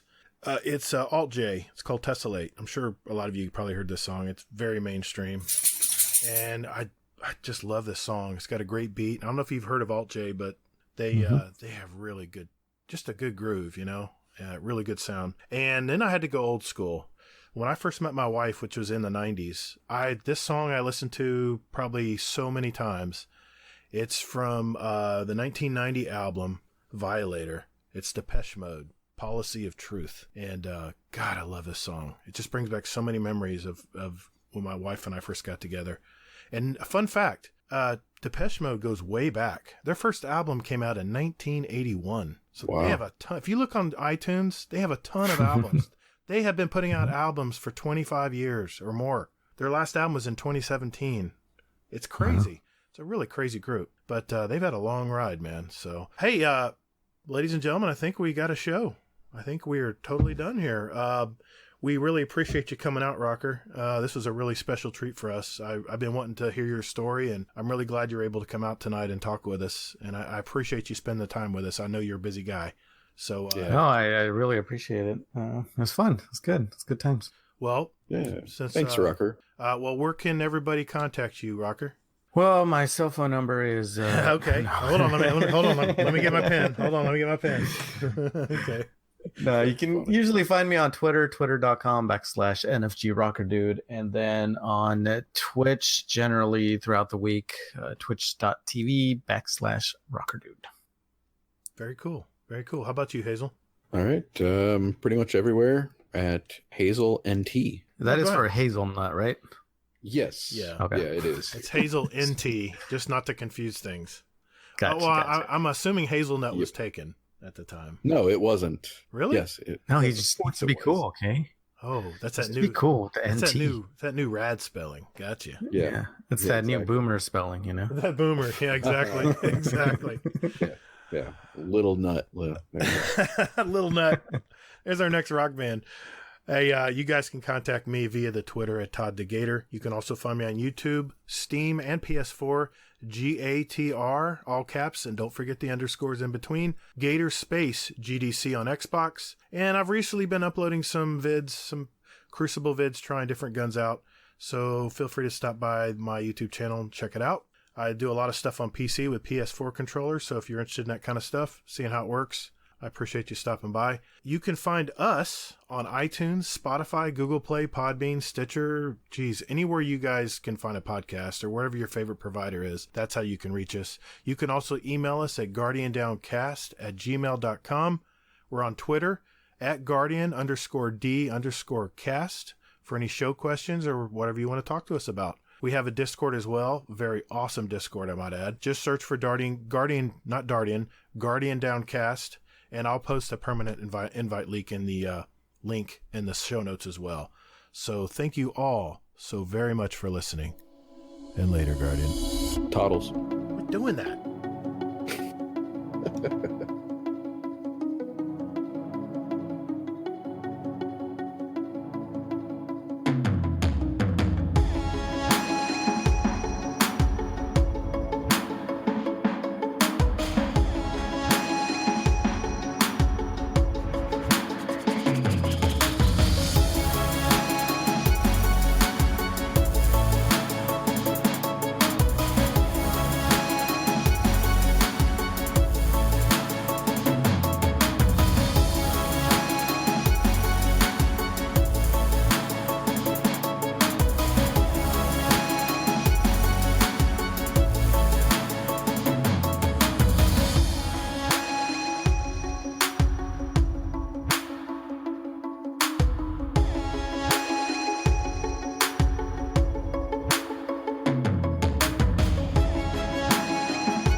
Hazel, you got any parting advice for this newlywed? Oh man. Enjoy it, man. Yeah, it's very fleeting. You know, it's not all like rainbows and butterflies like I'm sure that you already have experienced. Mm-hmm. But it's just enjoy it. I mean, because there's just it's the same thing like when you have a kid too. It's Right. Yeah. it's not all just that, but take those moments when it is like really, really good, And just those are what's going to get you through those other moments when it's not. Yeah. Right. Well said, man. I mean, he's not a noob at marriage. I get that. He's probably like, what the hell these guys know? No, I appreciate that. No, but The advice. I don't know. My advice is nobody's perfect. You're going to find your wife is not perfect, and she's going to find that you're not perfect. There's going to be times when she wants to kill you. And she's found out already. There's going to be times you're going to want to kill her, and you just learn over the years, and I've got 27 of them now coming up. You just learn to accept each other's imperfections, but that's what makes us special, you know? That makes us human, you know? Not to get too philosophical, but that's what I guess that's the biggest thing I can swear. Yeah, it was funny. I found out that my wife was the biggest procrastinator once we got married. I had no idea. The way she rode my ass when we were like not together, like when we were like just dating and everything, I assumed that she was going to be like on her shit constantly. And it was like, okay, so you got it on my ass because you needed me to be on my shit so you could be off of your shit. I get it. So, yeah. She just wanted to make sure someone was rowing the boat.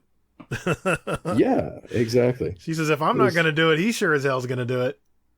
Yep, Yeah. exactly.